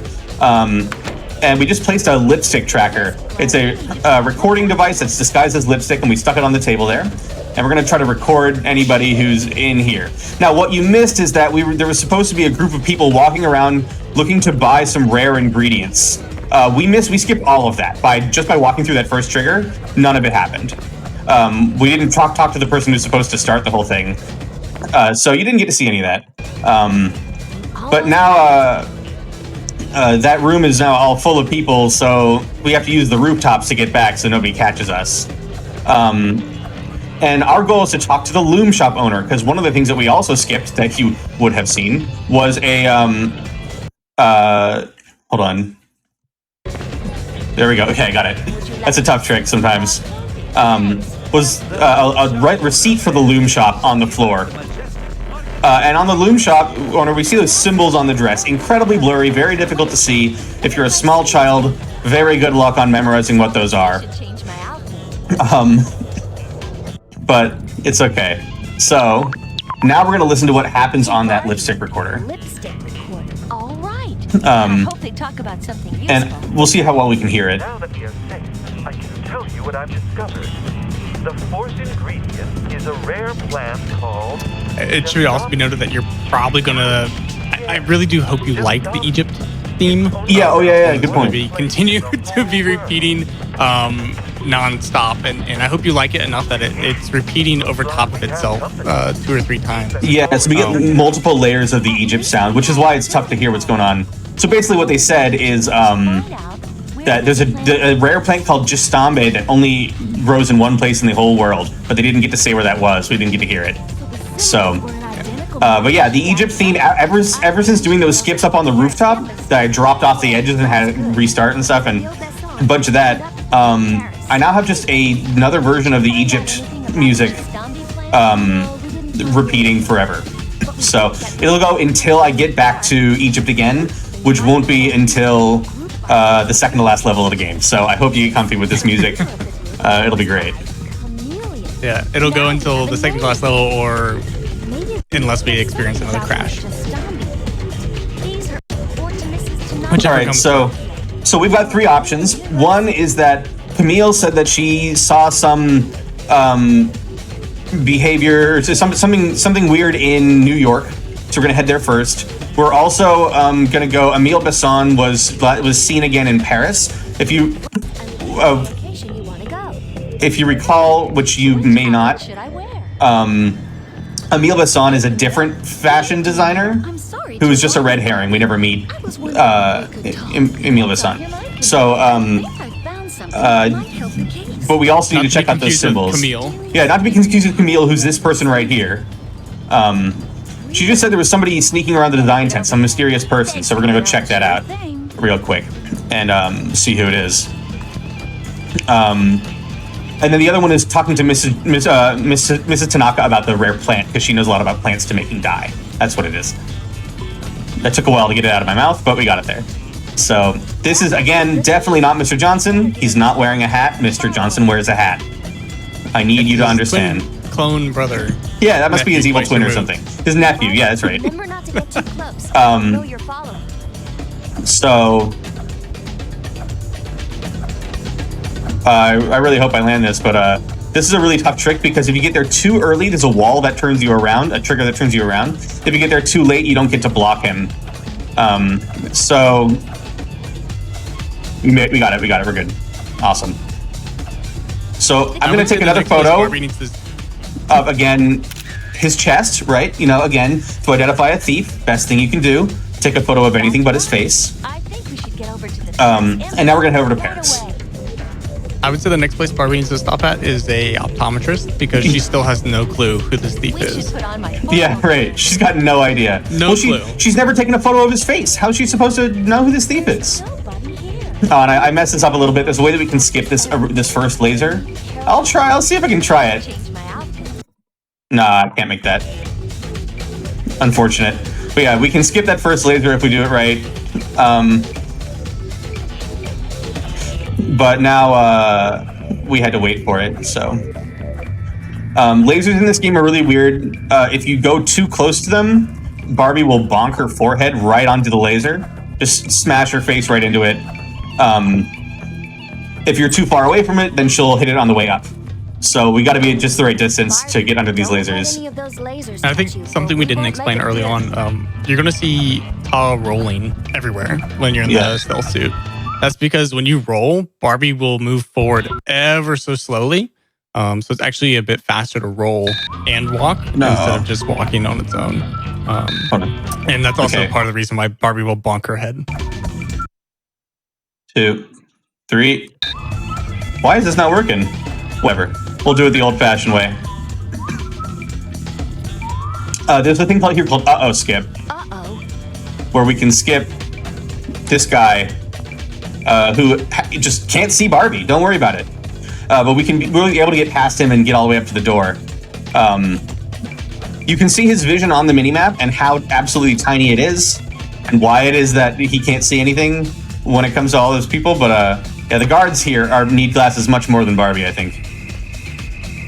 Barbie can't tell who it is, but at least the guards don't need to know who it is, as long as they know that it's not someone who's supposed to be there. So something's going on there with them. Severely nearsighted. So we now have to remember those blurry symbols and punch them into here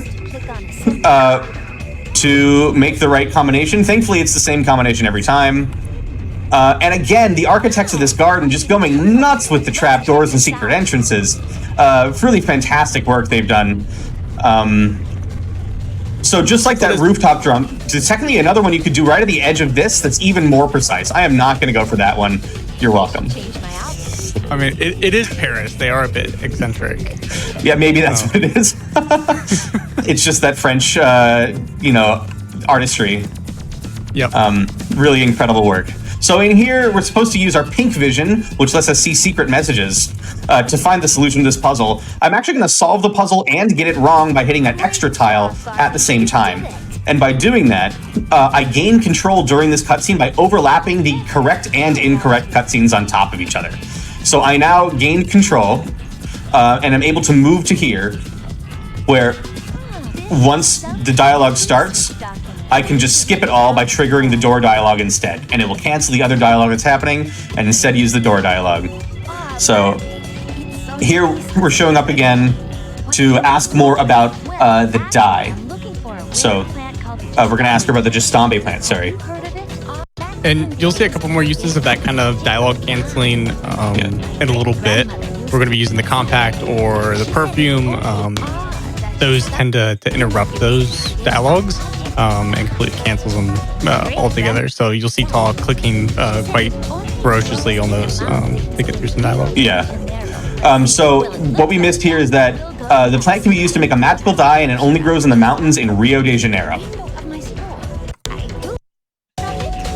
So she says she's got a photo of it on the window of the store. Do we want to take a picture of what it looks like? So let's do that. Just let me check the focus. Let me check the focus. Oh! Whoa, it's the thing again! What amazing timing Barbie has. Perfect for this thing. We need to put on my action outfit. And yet she still has no clue who this not a person clue is.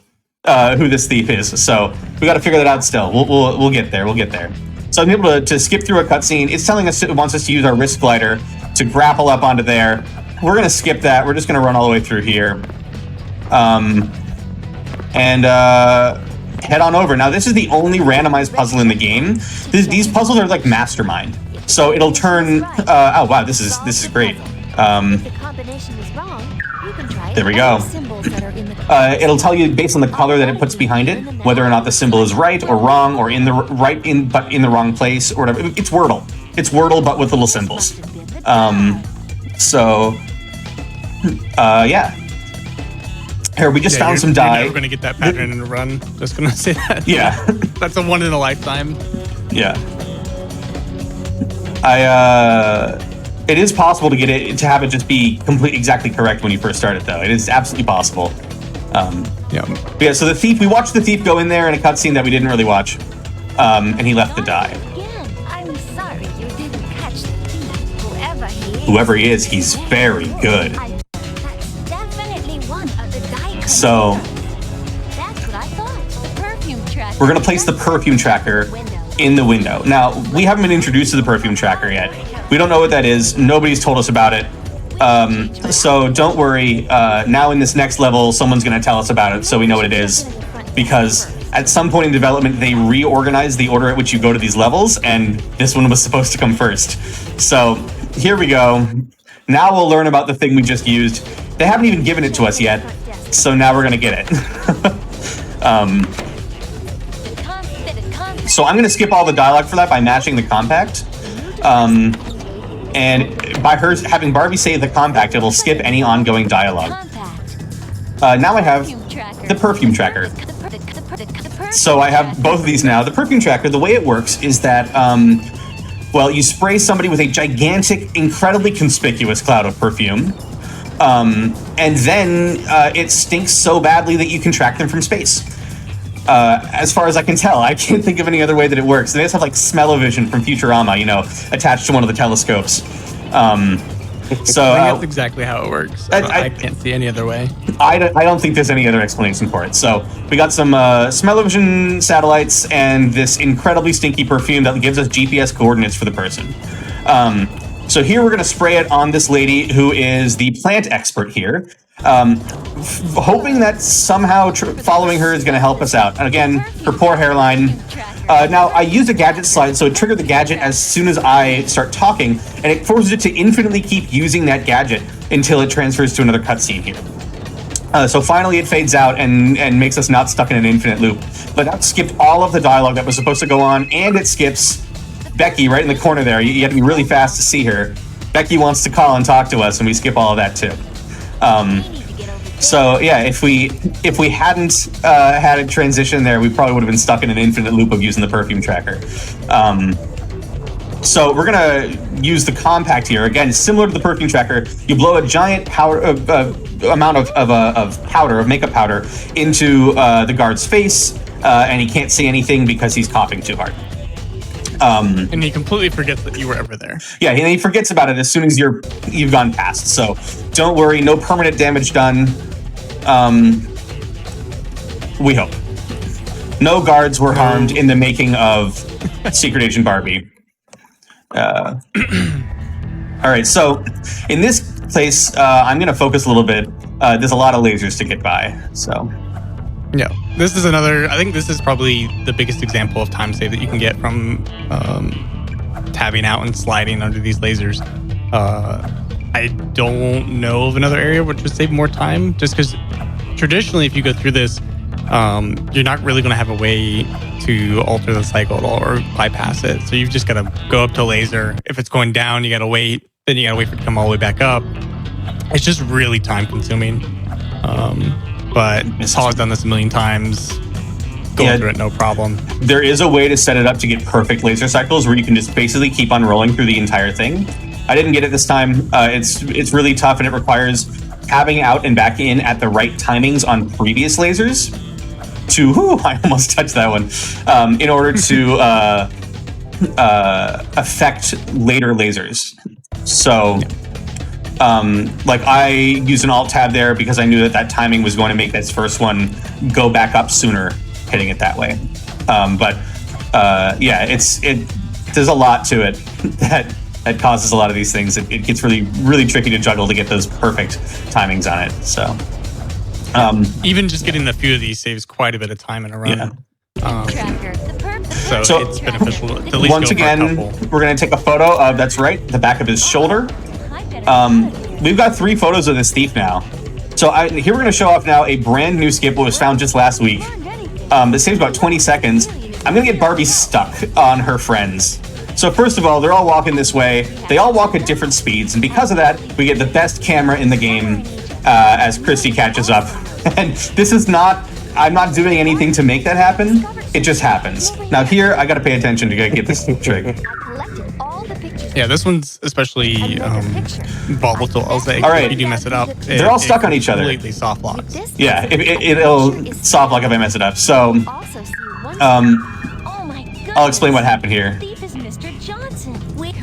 There we go. Okay, we got it. So, what happened there is that I alt-tabbed just enough time to scoot Barbie to slide her forward past where she's supposed to be, but not the other two. So then Barbie turns around trying to get back to her spot that she's programmed to go to in that cutscene, and instead she ends up going slightly too far. So there we go. Sorry, I had to skip a bunch of dialogue there. So because of that, she gets stuck on her friends, and they don't get to walk forward and come up to the screen with Becky. And so that doesn't happen until after I solve the puzzle. And when it does that, Barbie walks close by, but it's already the map trigger becomes active. And so when Barbie actively crosses that trigger, it pulls up the map and allows me to then skip it in the middle of the cutscene. Otherwise, Barbie would have already been standing there when the map trigger became active, which means that it would not have actually activated again because she's already past the trigger point. So in this case, we once again have gotten here just at the right time to see the thief, and we're going to follow him into the warehouse. Here we go.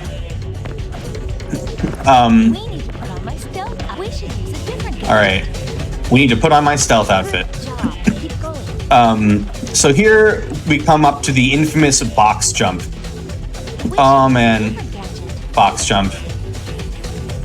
Hopefully I can get it first try, but this is little tiny corner that's jutting out. I've been having trouble with it lately, but this little tiny corner on that box that juts out, and we're gonna see if we can jump up and get onto it.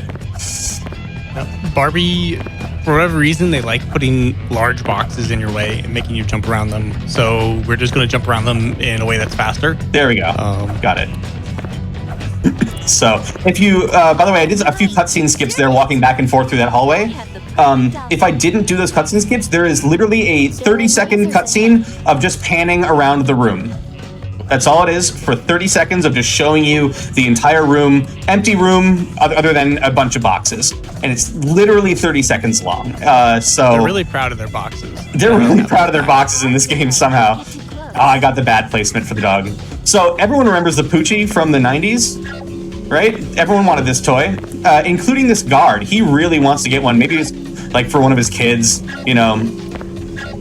He's got a little girl back home. She's been asking for one, so he's gonna follow it no matter where it goes. We're gonna lead him just off into this other room that really conveniently has a very loud, like barrier here, some magical barrier of some sort. We're gonna hack through that console to unlock this barrier, and now that's how secret agents work. That's just what you do. It's part of the occupation, you know, part of the job. So. Yeah, we can distract anyone we want with that Poochie, as long as they're a guard. It's not technically the Poochie. Poochie is not it's the spy puppy, but everyone knows it looks exactly like that thing, like that toy. So there we go. You got to see me actually attack that guard with some makeup. Barbie just has the industrial spy version of it. Yeah, she got the industrial spy version of the Poochie, right? So we finally catch up with Mr. Johnson, and he throws this backpack into this place that Barbie definitely cannot get to. Right, she couldn't crawl there to save her life.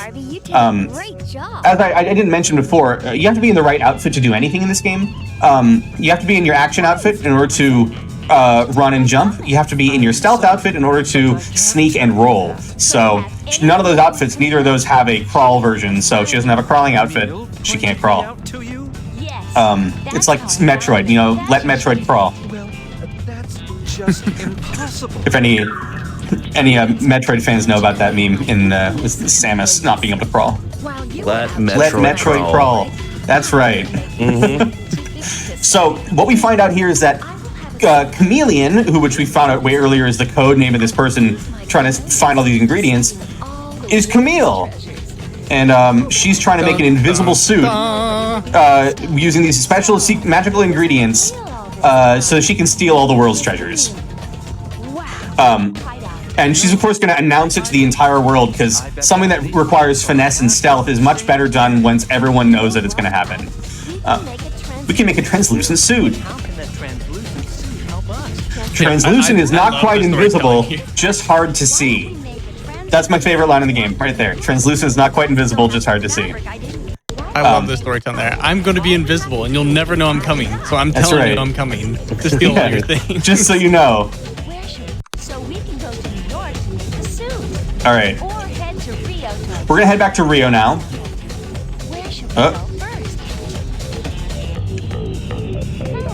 All right, so we head to Rio.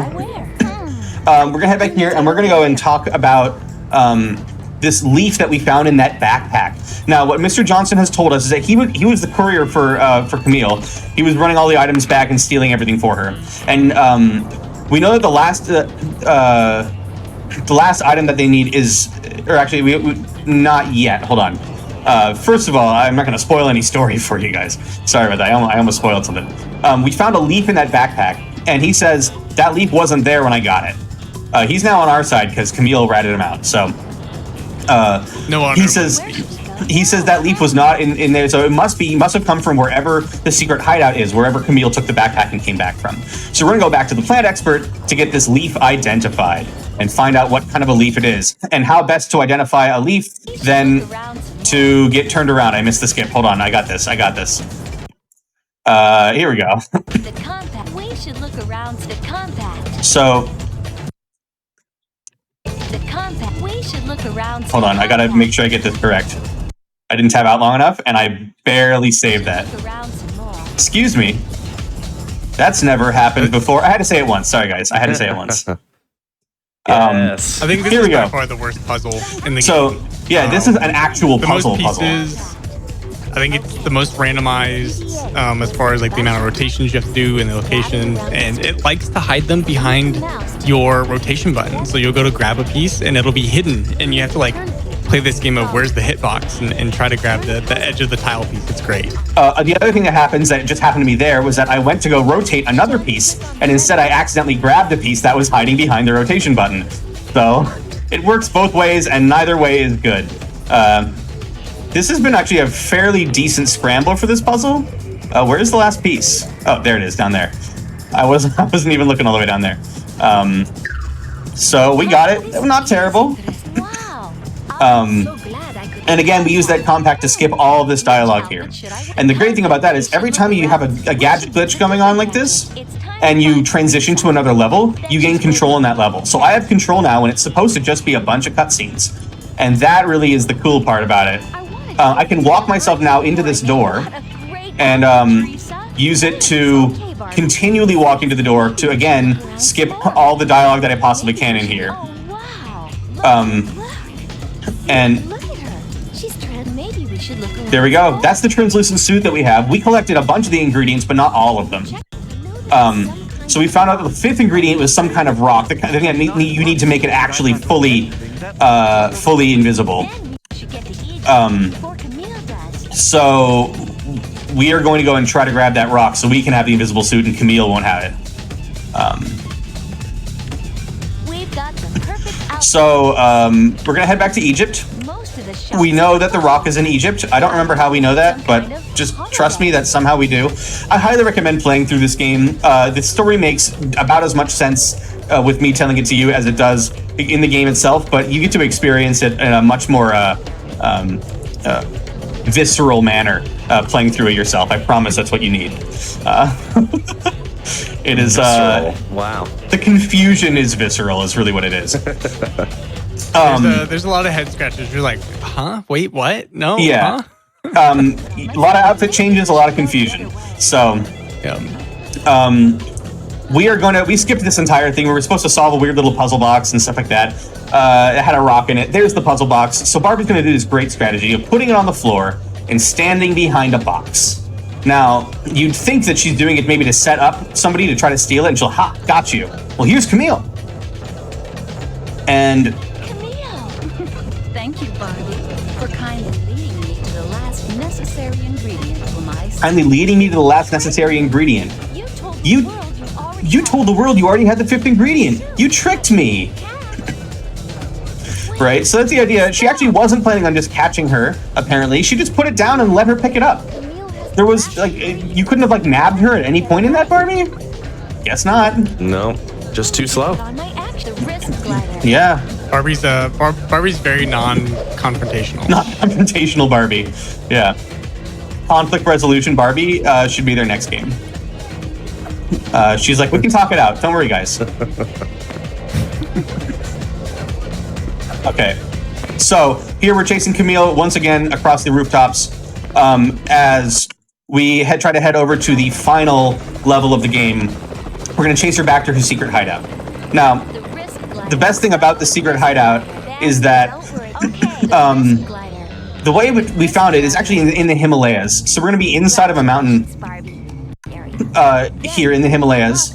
Now, the way it was found is that we found that the leaf was from the Himalayas, and Becky must have just scoured Google Maps with the most meticulous detail she possibly could. Absolutely incredible work, Becky. Way to go.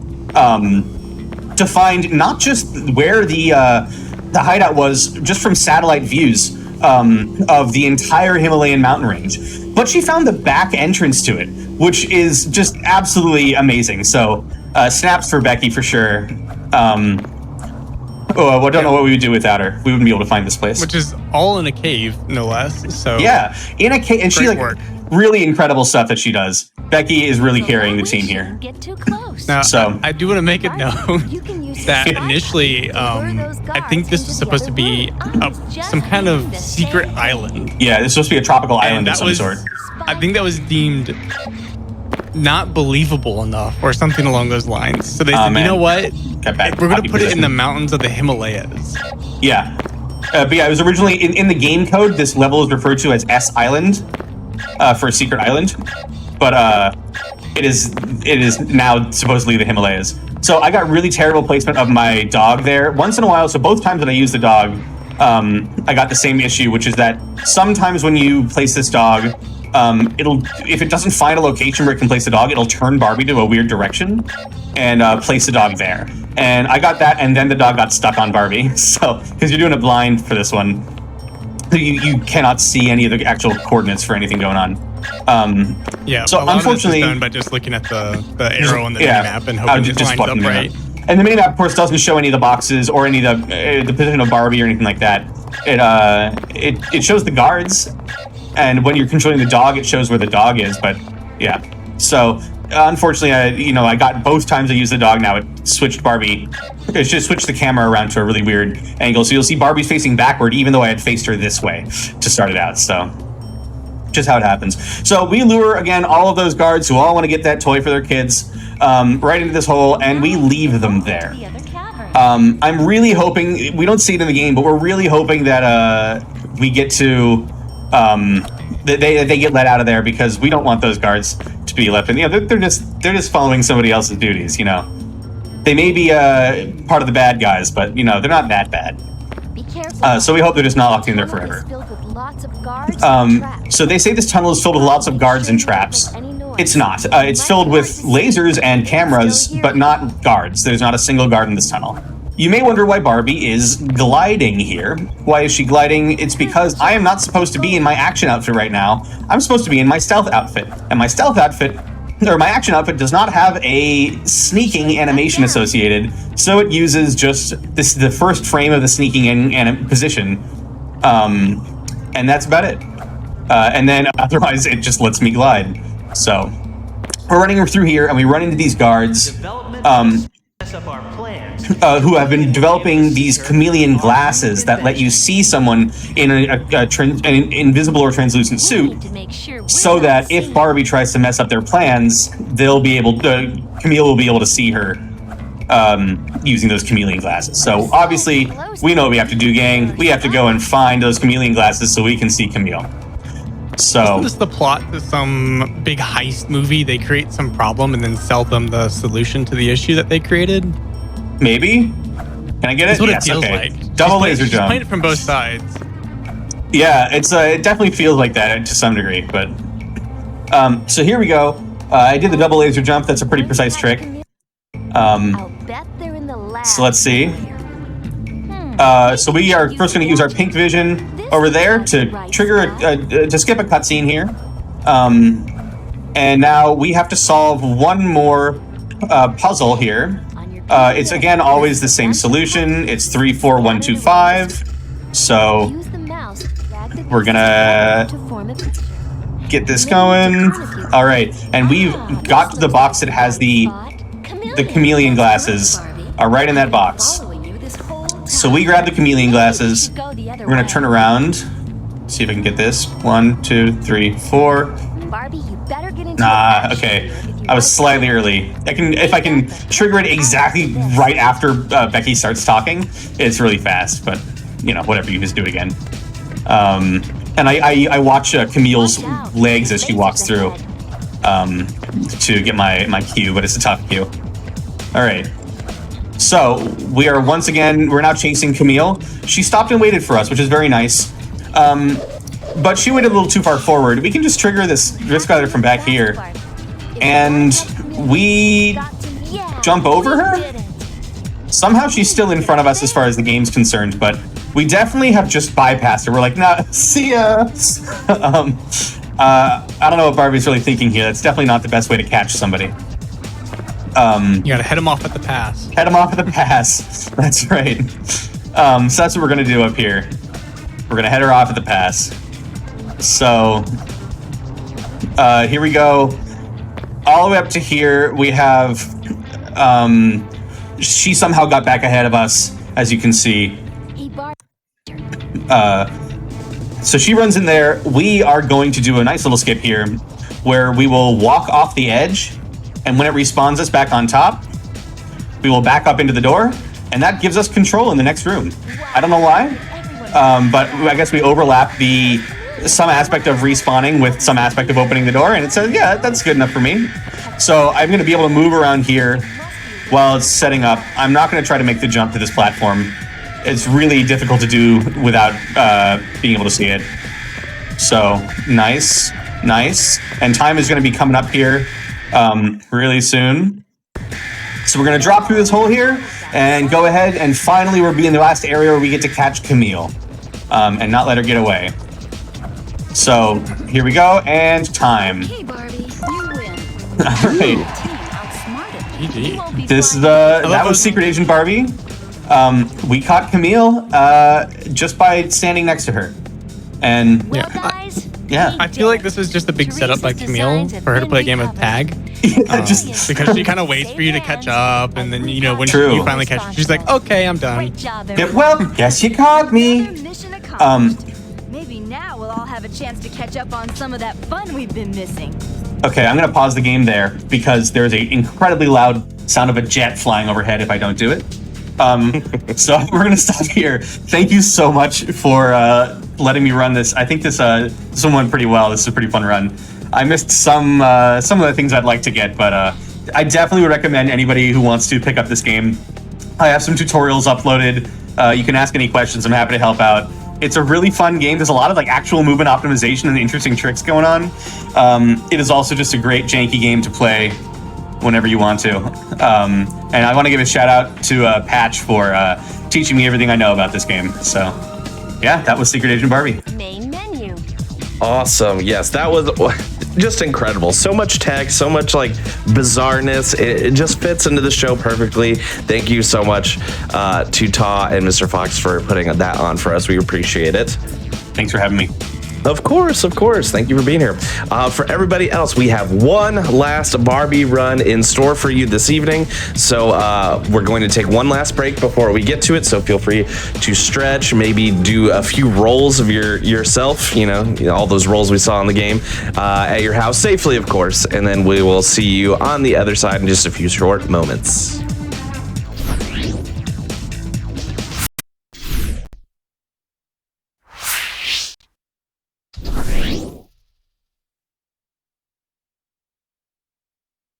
Barbie tonight with many different kinds of Barbie games from all different eras and all different consoles. We've had quite the smorgasbord, and we've been having a really good time with it as well. We have one last Barbie game for you, but before we jump into it, we just wanted to remind everybody as well that your subs, Prime Gaming subs, gift subs, and bits cheered on the GDQ Twitch channel help support Games Done Quick Hotfix, so please consider subscribing if you are enjoying the daily speedrunning content. Also want to remind everyone that next weekend, May 6th and 7th, we are having Sonic and the Parallel Worlds, which is a weekend-long event featuring Sonic fan games, mods, and more. That's going to start at noon each day on the weekend days, May 6th and 7th. Feel free to use !Sonic in the chat to learn a little bit more about that event.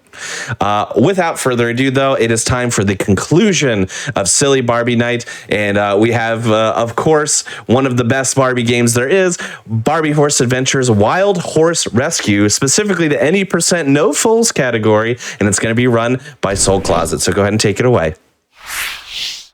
Thank you very much. So, as you said, this is Barbie Horse Adventures Wild Horse Rescue. This game is pretty unique compared to everything else you've seen today, but I think you could say that about any of the games. The game's about horses, and we'll explain the rest as we get going. I am Soul Closet. My Twitch is Soul Closet 2. Hello, it is me, KK. Would you like to introduce yourself? Hello, everybody. My name is KK Rider 276. Twitch channel, same thing, KK Rider 276. Thank you again, Soul Closet, for inviting me to commentate with you. Very excited. Of course. Yes, very, very excited. So the only thing that I will say before we get started with the run here is that during the first minute of the run and nowhere else, there will be some flashing pink loading screens that will pop up onto the screen and go away pretty quickly. So if you're super sensitive to flashing lights, I would look away.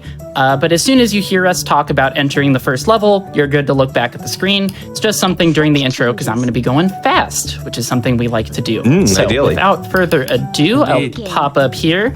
And if we're all good, I can just count us in for time. Okay, let's do this.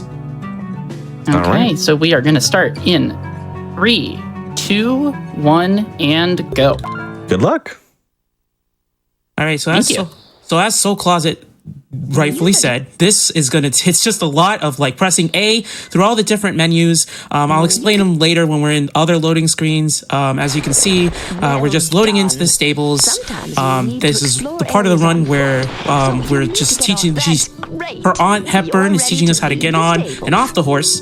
And right now she's opening the gates so we can enter the first level, which is Forest Trail 1. And I would like to mention that Barbie got off the horse to the right there. That is a random chance and incredibly lucky. So, good start. Good job. And now we're entering to Forest Trail 1. So basically the purpose of this... Oh, wait. Right before we do that. So even though it's... Go ahead. I will mention, right here, we do see a lost foal. There's a horse. I have just comforted it very gently. I'm taking it to this safe point. There are these little safe points, which look like this with the hay. And another member of Barbie's little team will come and rescue the foals from the trail. That's why it's Wild Horse Rescue. Get the idea? But that is actually the last time you are ever going to see us rescue a foal in this run. The category is called any % no foals. Technically, it's no optional foals. We are required to grab that one foal and save it to progress with the game since it is a tutorial. But after that, you will see us gracefully ride past a bunch of stranded horses. So, don't tell PETA. Don't tell him. And as you can see, there are many different collectibles. You saw Soul collect a carrot. That helps the friendship meter go up, which is basically your health. If that goes down, the screen goes to black and it resets. We won't have to worry about it during this run. There are also some cutscenes. This cutscene's just telling us about, hey, there's a horse behind here. Go rescue it, but we're going to ignore it. Sorry. So yeah, there are some other obstacles in the game that we're basically going to encounter one each of or a couple each of in this level. Right there's a porcupine. I'm just going to ride right past it. But there are some animals that can cause a hazard if you run into them on the horse or on foot. They will reduce your friendship meter or in some cases immediately respawn you, let's say, to be advertiser friendly. So not a fun time. Up here, we are going to be grabbing this key, avoiding the skunk, and keys are used to open these gates. Open the gates. And then also, you just saw him collect an apple. Usually what would happen in normal gameplay, you would use those apples to distract the animals or the other obstacles we see. However, we're not going to do that. That takes too much time. We're just going to try to skip them as best as possible. And then there are also and right there you'll see I pressed A to, duck under those logs.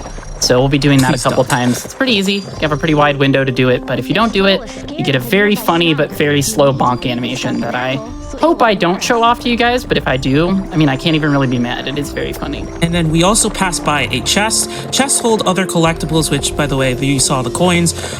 There are coins that you can use to purchase actually new outfits for Barbie over at the main stables, the main hub world that we passed in.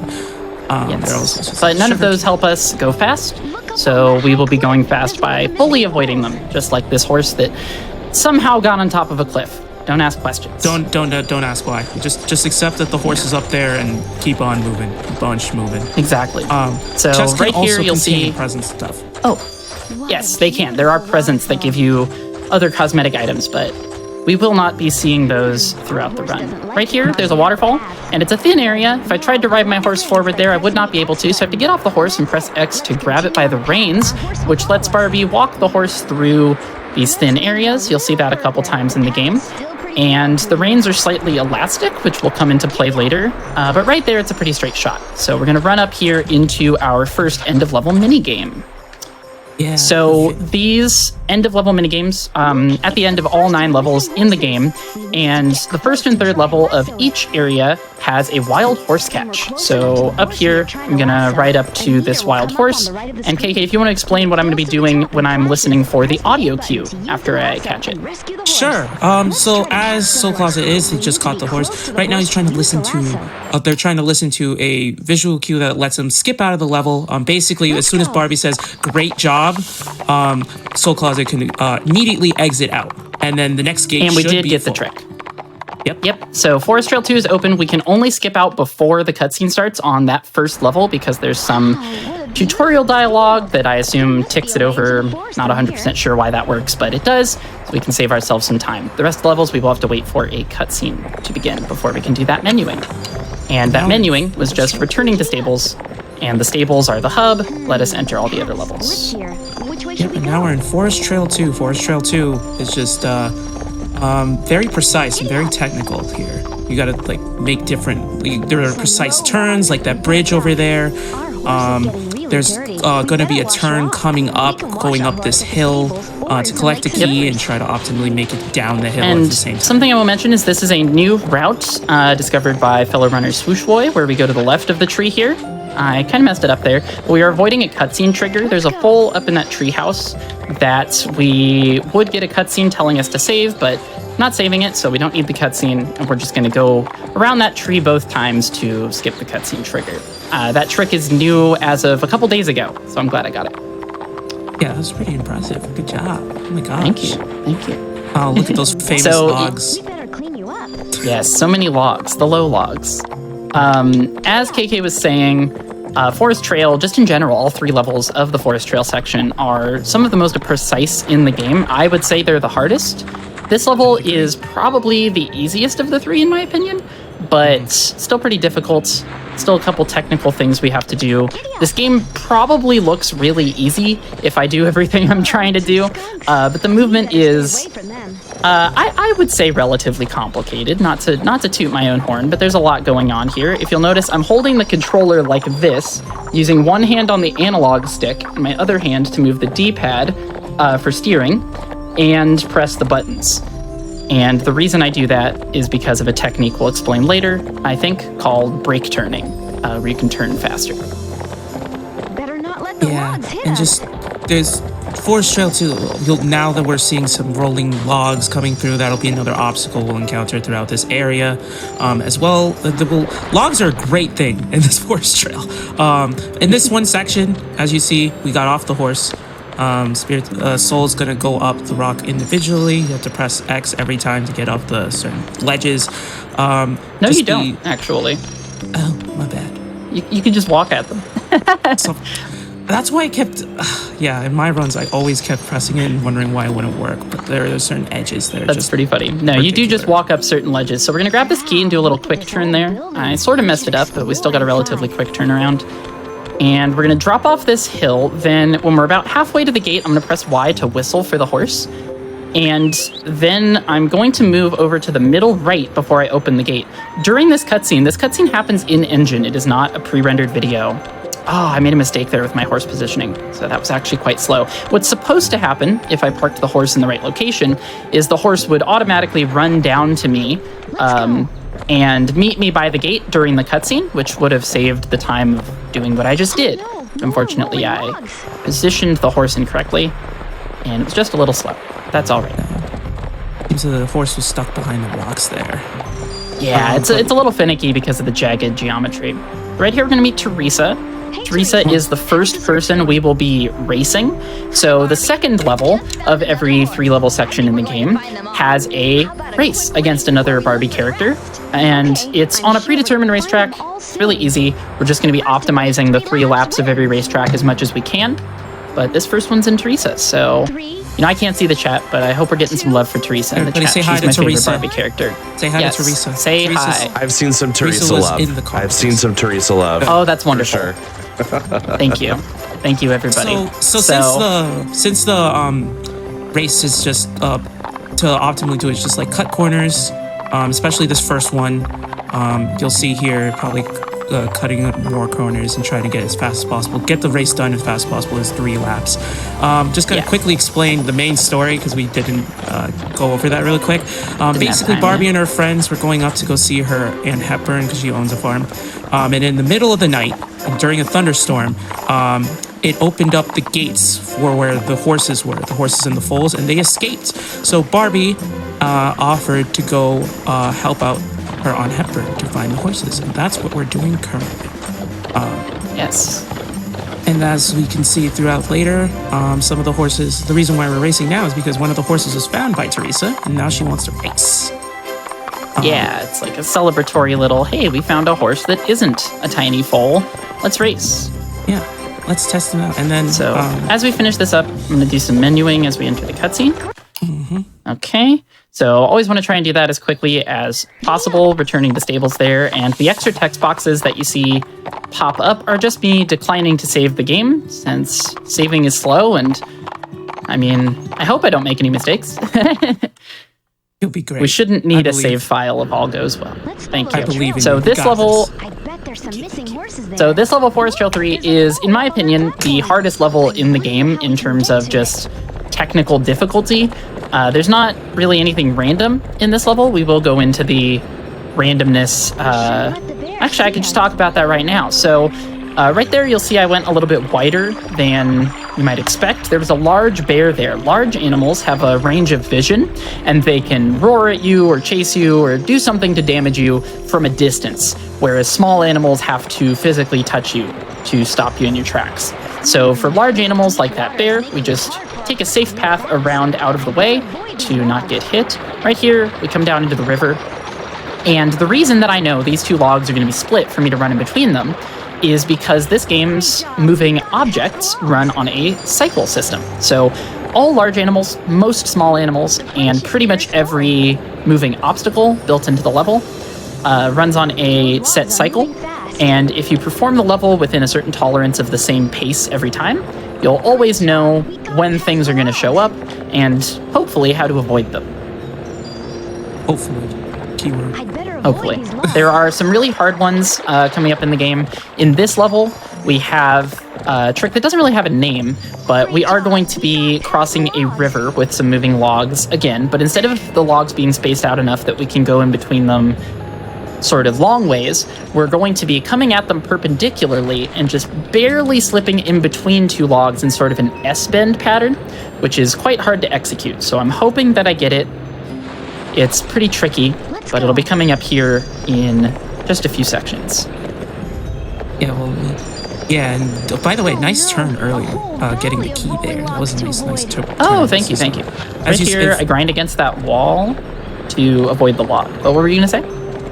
I was just gonna say, like, if anybody noticed, there was like a small animal in between where the key is, so it's kind of easy to like get hit by the animal if you don't take that turn. Right here, we're gonna turn. Okay, I went a little wide and ended up getting hit by the log there. I only hit that about half the time. It's a really tricky maneuver pioneered by current world record holder Ryan Pointless. So shout out to Ryan. Yeah, shout out to Ryan Pointless for finding that. As you can see, we're just trying to. Actually, this might be a good time to mention the fact that your horse can get dirty. Because there's muddy water below there. Yes, which we will gladly go into. Yes, it's fast. We made it past the muddy area. So, that's an unfortunate slowdown. So Barbie will mention at points, you'll notice she's been talking this whole time. I can't hear her very well, but I'm sure you guys can. So enjoy her beautiful voice throughout this game. But one of the things she will say relatively frequently is that the horse is dirty and that you should wash it off in a lake or a river or at the stables. We're not going to do that. We're not going to wash it off, but the horse will be very dirty for the majority of the game. And so because of that, that dialogue can kind of get in our way at times because a lot of things in this game progress at the end of dialogue playing. So I'll bring that up later in the game in the final section when it becomes relevant. For now, though, we're going to move on to the Snowy Mountain Trail. Yeah, we'll no longer be seeing any more of the Forest Trail. Everybody say bye. We're going into the Snowy Mountains. Bye, Forest Trail. My personally favorite areas of the game. I just love the music of this area. I'm a shoreline trail kind of person, but I love good to have some diversity in the booth. It's the music of this area. It's just so calm and chilling and everything, and also the atmosphere. Yeah, it's beautiful. I really do think this game looks great for being a kid's game on the Xbox, you know. But one thing I will mention is we're gonna turn this corner here and then go down a snowy hill onto some ice. Ice in this game works like actual ice and is slippery. Oh, wow. I am surprised that bear hit me. So what I was trying to do there was slip either past the bear before or after it did that move towards me to get a clean line across the ice and not get hit. Unfortunately, it did a pattern that I really haven't seen before. That is one of the small animals in this game that is sort of random. It always does that little move diagonally down, but you never know quite when it's going to start. So you have to kind of adapt on the fly, and unfortunately, its hitbox hit me, even though the bear was long gone. That bear was just had unfortunate timing right there, to be fair. Yeah, unfortunate. What the heck was Hoping that we can baby hit some more bear doing tricks. there? I really don't know. But, oh, okay. So we're going to grab that key and awkwardly turn around in that small space because we are not going forward into a section where you would rescue a foal. This is no foals. We don't need them, so we're ignoring them. Sorry, foals. And as we come through this gate here, you'll see we jump over an ice crack in the ground. That crack doesn't have a bottom. It goes straight out of bounds if you fall in it. But you can't fall in it by jumping over it like I just did. The only known glitch in this entire game is completely useless and involves setting up an awkward and precise jump to fall in that crack and go out of bounds. But here we're doing just leading go with ahead. the leash. The leash kind of has looks like kind of like elastic. That's why you see Barbie's like swiveling like right and left to keep the horse in place, because the horse can get caught in the rope can get caught on the corners, so you want to make sure it's straight. Because yes, Barbie exactly, and Barbie has lots of room to move on those thin bridges, but the horse does not. The horse barely fits through. And if the horse drags against that wall, whether you're on it or not, if the horse drags against a wall while moving, it will get slowed down and eventually stopped. And if the horse stops behind you or gets slowed down behind you while you're dragging it on the reins, it will actually break the reins. And you don't have to worry about getting more. The game just lets you reinitiate them. You have to walk all the way back to the horse, and it's a bit of a hassle. Oh, I hit that. I never hit that. Nice job. Yeah, Getting onto that bridge there is very tricky. Yeah, that bridge turn is just very insane, especially after hitting with that the cutscene where it tells us about oh my gosh, there's a big bear. Careful. Now we got to rescue another horse. Yes, so this horse race or horse catch is not unlike the others, but we're going to go straight forward here until the horse starts going right. Then we're immediately going to cut it off to the right. And as long as the lasso meter shows up there, we'll catch it as quickly as possible. There's little strats for all of these horse catches. If you're in the same position when you approach the horse's invisible activation radius, you could call it, the horse will always go the same way as long as you keep going a predictable route. And so I know which way to go to get fast horse catches, and I do them. That's the name of the game. Yeah, and since right here, Snow Trail 2 is right in the middle, we're just gonna cut through the main where the fountain is just to get there a little quicker. Heading through that hedge is a little bit of a hard kind of S-turn there. There's a lot of those in this game, but it does save probably a little bit of time. I haven't actually done the math. Oh no, the bridge is broken. What do we do? Too bad. See you later, foal. You're gonna sit on that broken bridge. So right here, I'm gonna go for a strat.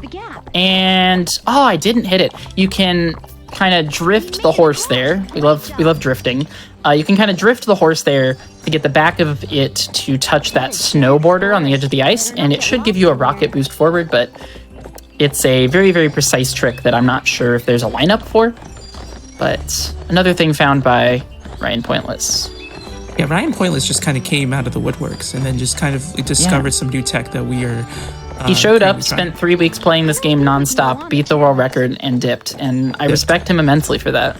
And dipped. And now we can be here to explain to you guys the lovely things that he found.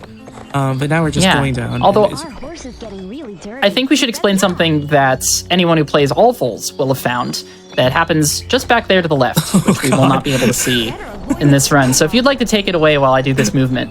Talking about the foal? Talking about the statue.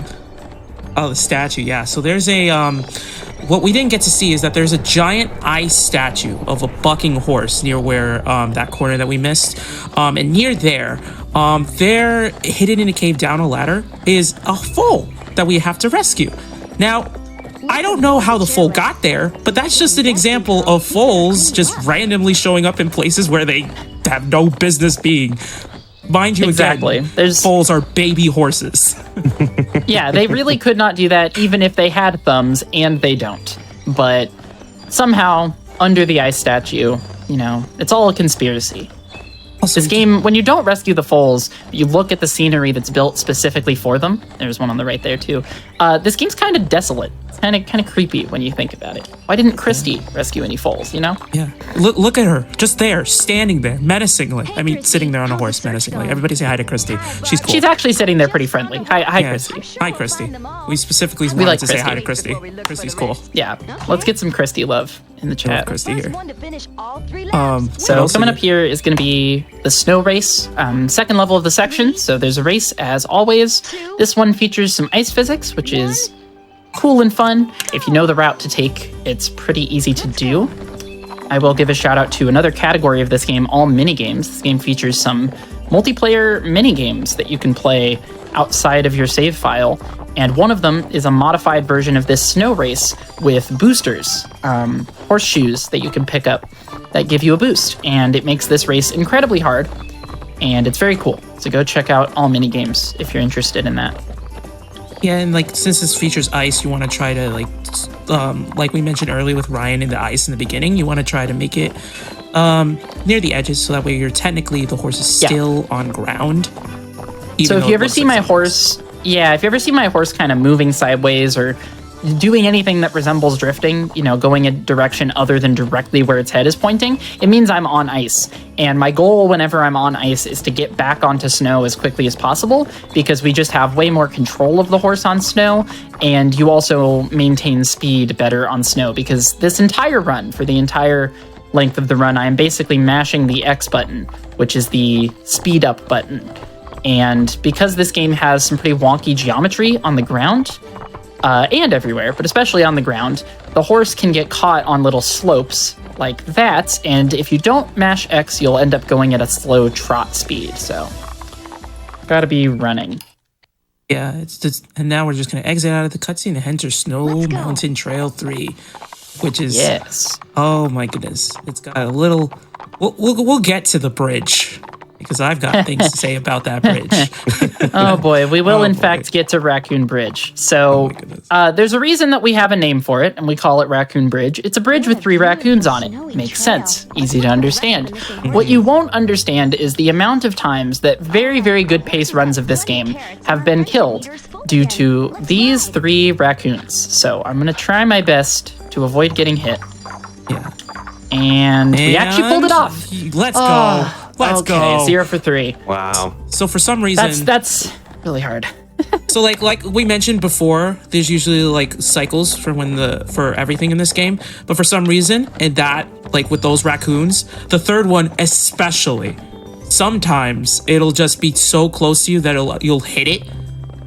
So it's kind of it's the only little bit of RNG, only a little bit. There's a couple other somewhat random things in this game. Everything has a set spawn position, but whereas most animals run on cycles, raccoons do not. And so those 3 raccoons being in sequence in an unavoidable area, and they always spawn on the left, moving to the right, means that if you go back to the left, they haven't moved far enough away for you to not get hit. But if you go on the right of them, they can just randomly decide to move in a perfect angle to get in your way. And if you get hit by one, you'll definitely get hit by all the ones after it. So it's very easy to get hit by all 3 of those raccoons, one after the other, and basically get stun locked on the bridge. Yeah, killing your run effectively. Pretty much kills your run. I mean, we would have obviously continued, but very glad we got a 0 for 3. Yeah, so good job. Right here is the Crystal Caverns. Thank you. This area is very cool in the All Fools categories, but I still think it's pretty cool here. It's got a nice atmosphere, purple rocks, blue lighting, very nice ice cave. Coming up here as we exit, there's a pyramid with a foal on top. Pyramid. Don't ask questions. Yeah, just acknowledge that foals are amazing and they can climb things. It's great. Yeah, it's just a super foal. That foal has no clip. Yeah. It learned how to clip through the game, unfortunately. So I'm going to do snowball skip coming up here if you want to explain that. Yeah, so there are going to be 3 snowballs coming up. So for the first snowball, you want to make like a really like turn wide to avoid it. So like this. Right there. And then another one you want to actually hug the wall. And then this third one, gotta pray. Oh my goodness, you did it! That never happens. That You is like did one it! of maybe Oh my 5 God. times I've ever gotten snowball skip. That's insane. Awesome. So That's awesome. That third one's usually like you just gotta hope and pray you're fast enough and inside that wall enough, so that way it just skips over like Soul Closet expertly did. That was amazing. Good job.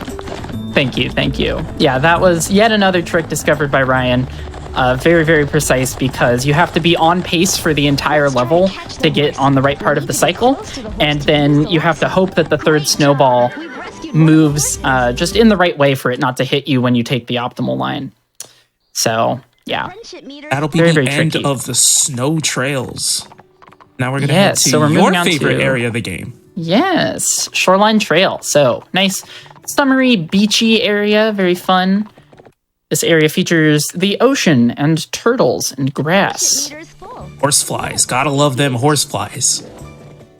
Luckily, we don't have to contend with them too much in this run. But we're just gonna hop right on over this awkwardly placed mountain, and I don't know when we'll see dip the our way first around. turtle. See it Yes, coming up in a little while here. yet. I think it's right. So right after this, yeah, it's up and around after the horseflies, but you're close. No. So one thing I will say is, because we're on the beach, there's lots of water, and you can kind of see that there's very shallow water. I'll be running through wherever relevant on the coastline. There is kind of an arbitrary distinction between shallow water and deep water. You can't always see it. It doesn't always correspond to the actual depth of the water, but some water slows down Barbie, or the horse rather, and some water does not.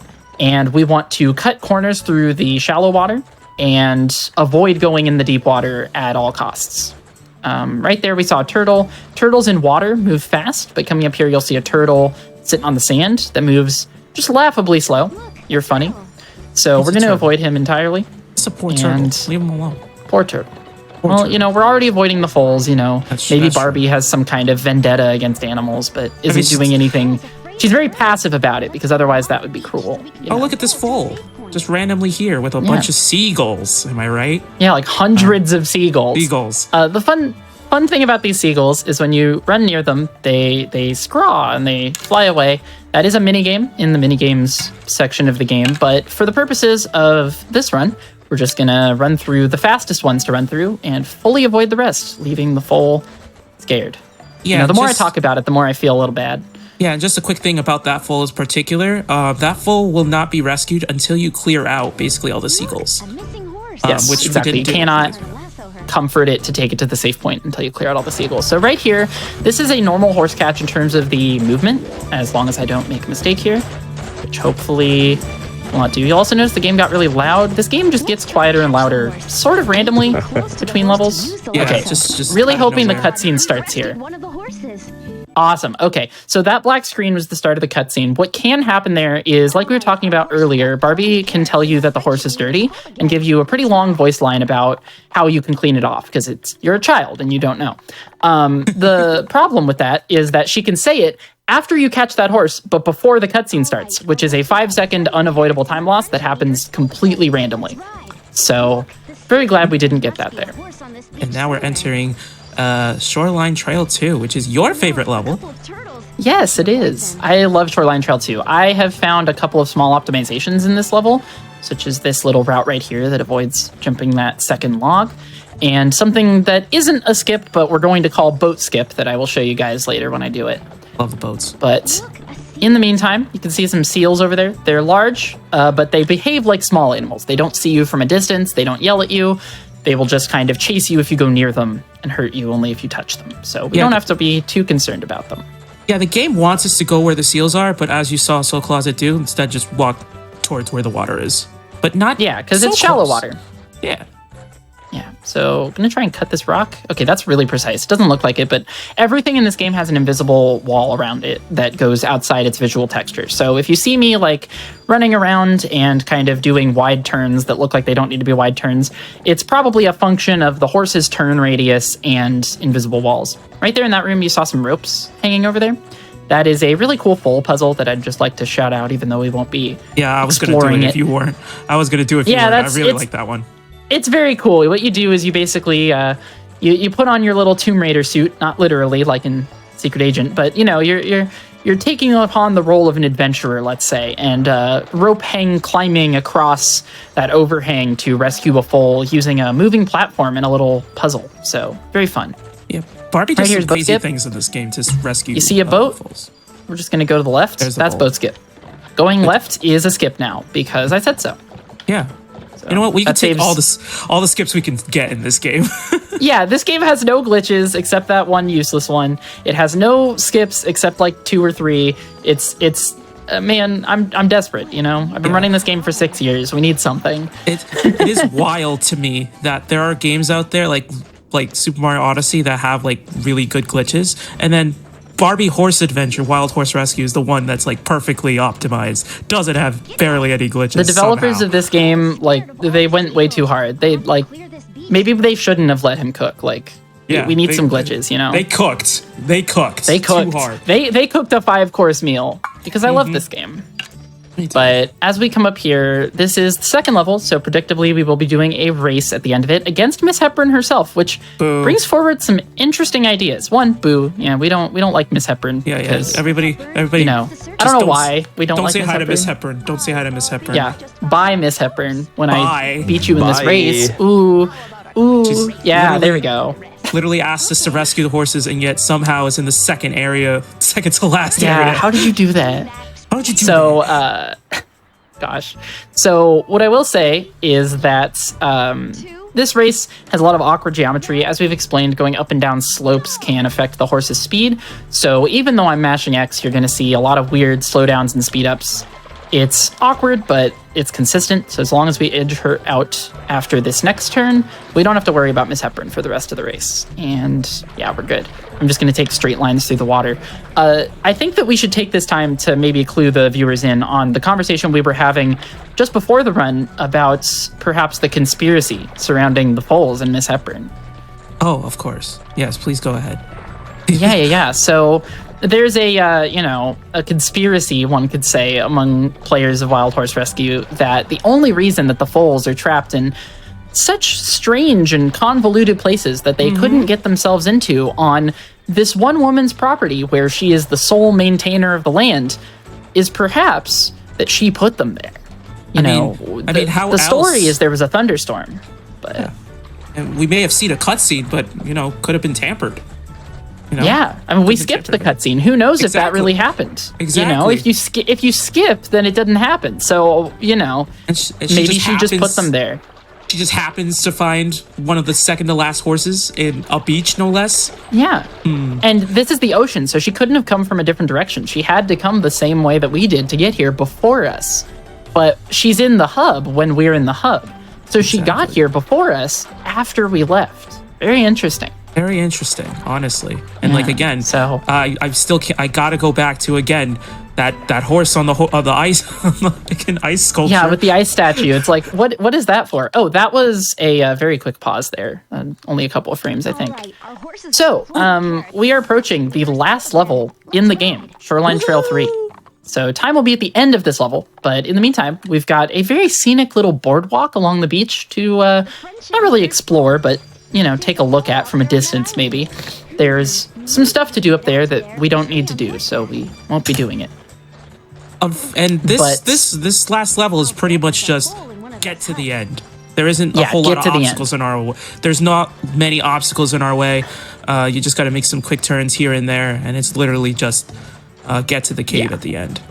Exactly. And so in that cave at the end, predictably, there is a horse catch. Because it is the third level in the section. But this horse catch actually features the biggest time save in the entire game that has been discovered thus far. We don't have a name for it, which is kind of funny, I guess. But as I spoke about before, the horses in the horse catch sections have an activation radius. So it is an invisible circle of some size around that horse that if you get too close, it starts running in the direction it's facing or some direction based on where you are in relation to the horse. What we're going to do is we enter this cave. is we're going to watch the cutscene telling us that the horse is there, because there's always a cutscene. And then we're going to run around to the right in a very awkward way, almost hugging the rocky wall, to avoid the horse's activation radius. You can see the horse is kind of out in the middle of this figure-8 shaped room. And if we get too close to it, even if we're not right next to it, the horse will start running and it'll jump over some logs. And if the horse jumps over logs, we are done for, because you cannot capture a horse while jumping over a log. So we're going to run into this wall. Oh, okay. That doesn't usually happen, but I have a backup. And by that, I mean we're literally going to back up. Backing up. Literally backing up. So hopefully this jump will work. Okay, so that glitch means you got it. And you're going to come over here. You'll see the lasso meter way earlier than usual. Catch the horse. And as soon as this flashes, it will be time. And 3. And that's time. Woo! We did it! We did it! Yeah! So that is Barbie Horse Adventures Wild Horse Rescue, my favorite speed game in existence. If you want to play this game or any of the other wonderful games you have seen showcased tonight on Awfully Silly, please come join the Barbie Speedrunning Discord. You can find the link on the speedrun.com page for the series, as well as this game and many other games in the series. We love new people, love coming and helping people run these games. So please come and join if you are an interested speedrunner. I would like to thank KK for commentating with me. You're awesome. Oh, thank you. Cool. Thank you for having me. So, I'm really glad to be of here. course. Thank you so much. He is my co-moderator for this game and super cool. So go follow him. I'd like to shout out Maury's Illusion. Maury is a very close friend of mine who introduced me to the Barbie video games and movies and everything as an adult in 2017. And I've been hooked on this game ever since. Literally changed my life speedrunning this game, meeting this community. So I principally have to thank Maury for that. You are so cool. Thank you so much. And if there's anybody that you want to shout out, KK, go ahead. Actually, yeah, I would like to shout out, everybody in the Barbie Discord, before, and like yourself as well, because when I first started running this game, I didn't know how big of a scope the Barbie speedrunning community went until I joined that Discord. And literally, like you said, running Barbie has changed my whole view, changed my life for a bit. And I know that sounds silly, but it's honest to God truth. I love this game. Yeah, me too. So thank you to everybody watching. Thank you to Conception for inviting us on here, and everybody at GDQ doing awesome stuff. Thank you so much, GDQ. For sure. Yes, that was incredible. I just had such a blast with all of these Barbie runs tonight, and especially that one just brought me some joy. Yes, even though the show is named Awfully Silly, it doesn't mean that we have to hate the things that we're running or that they're bad by default. No, everything is fun. It's lighthearted. It's goofy. We have a good time here. You know, that's the vibe we're going for. For everybody who watched, thank you so much. I hope you enjoyed the silly Barbies tonight. We had a really good time. Feel free to stick around because we have Out of Bounds coming up right after that with a special guest host, as well as featuring, I believe it is Skyward Sword. So if you're a Zelda fan, you'll probably want to stick around and check out that run and see what Skyward Sword has to offer. But thank you for watching, and we'll see you in just a few weeks with our next episode. So talk to you later. Bye, everybody. Bye.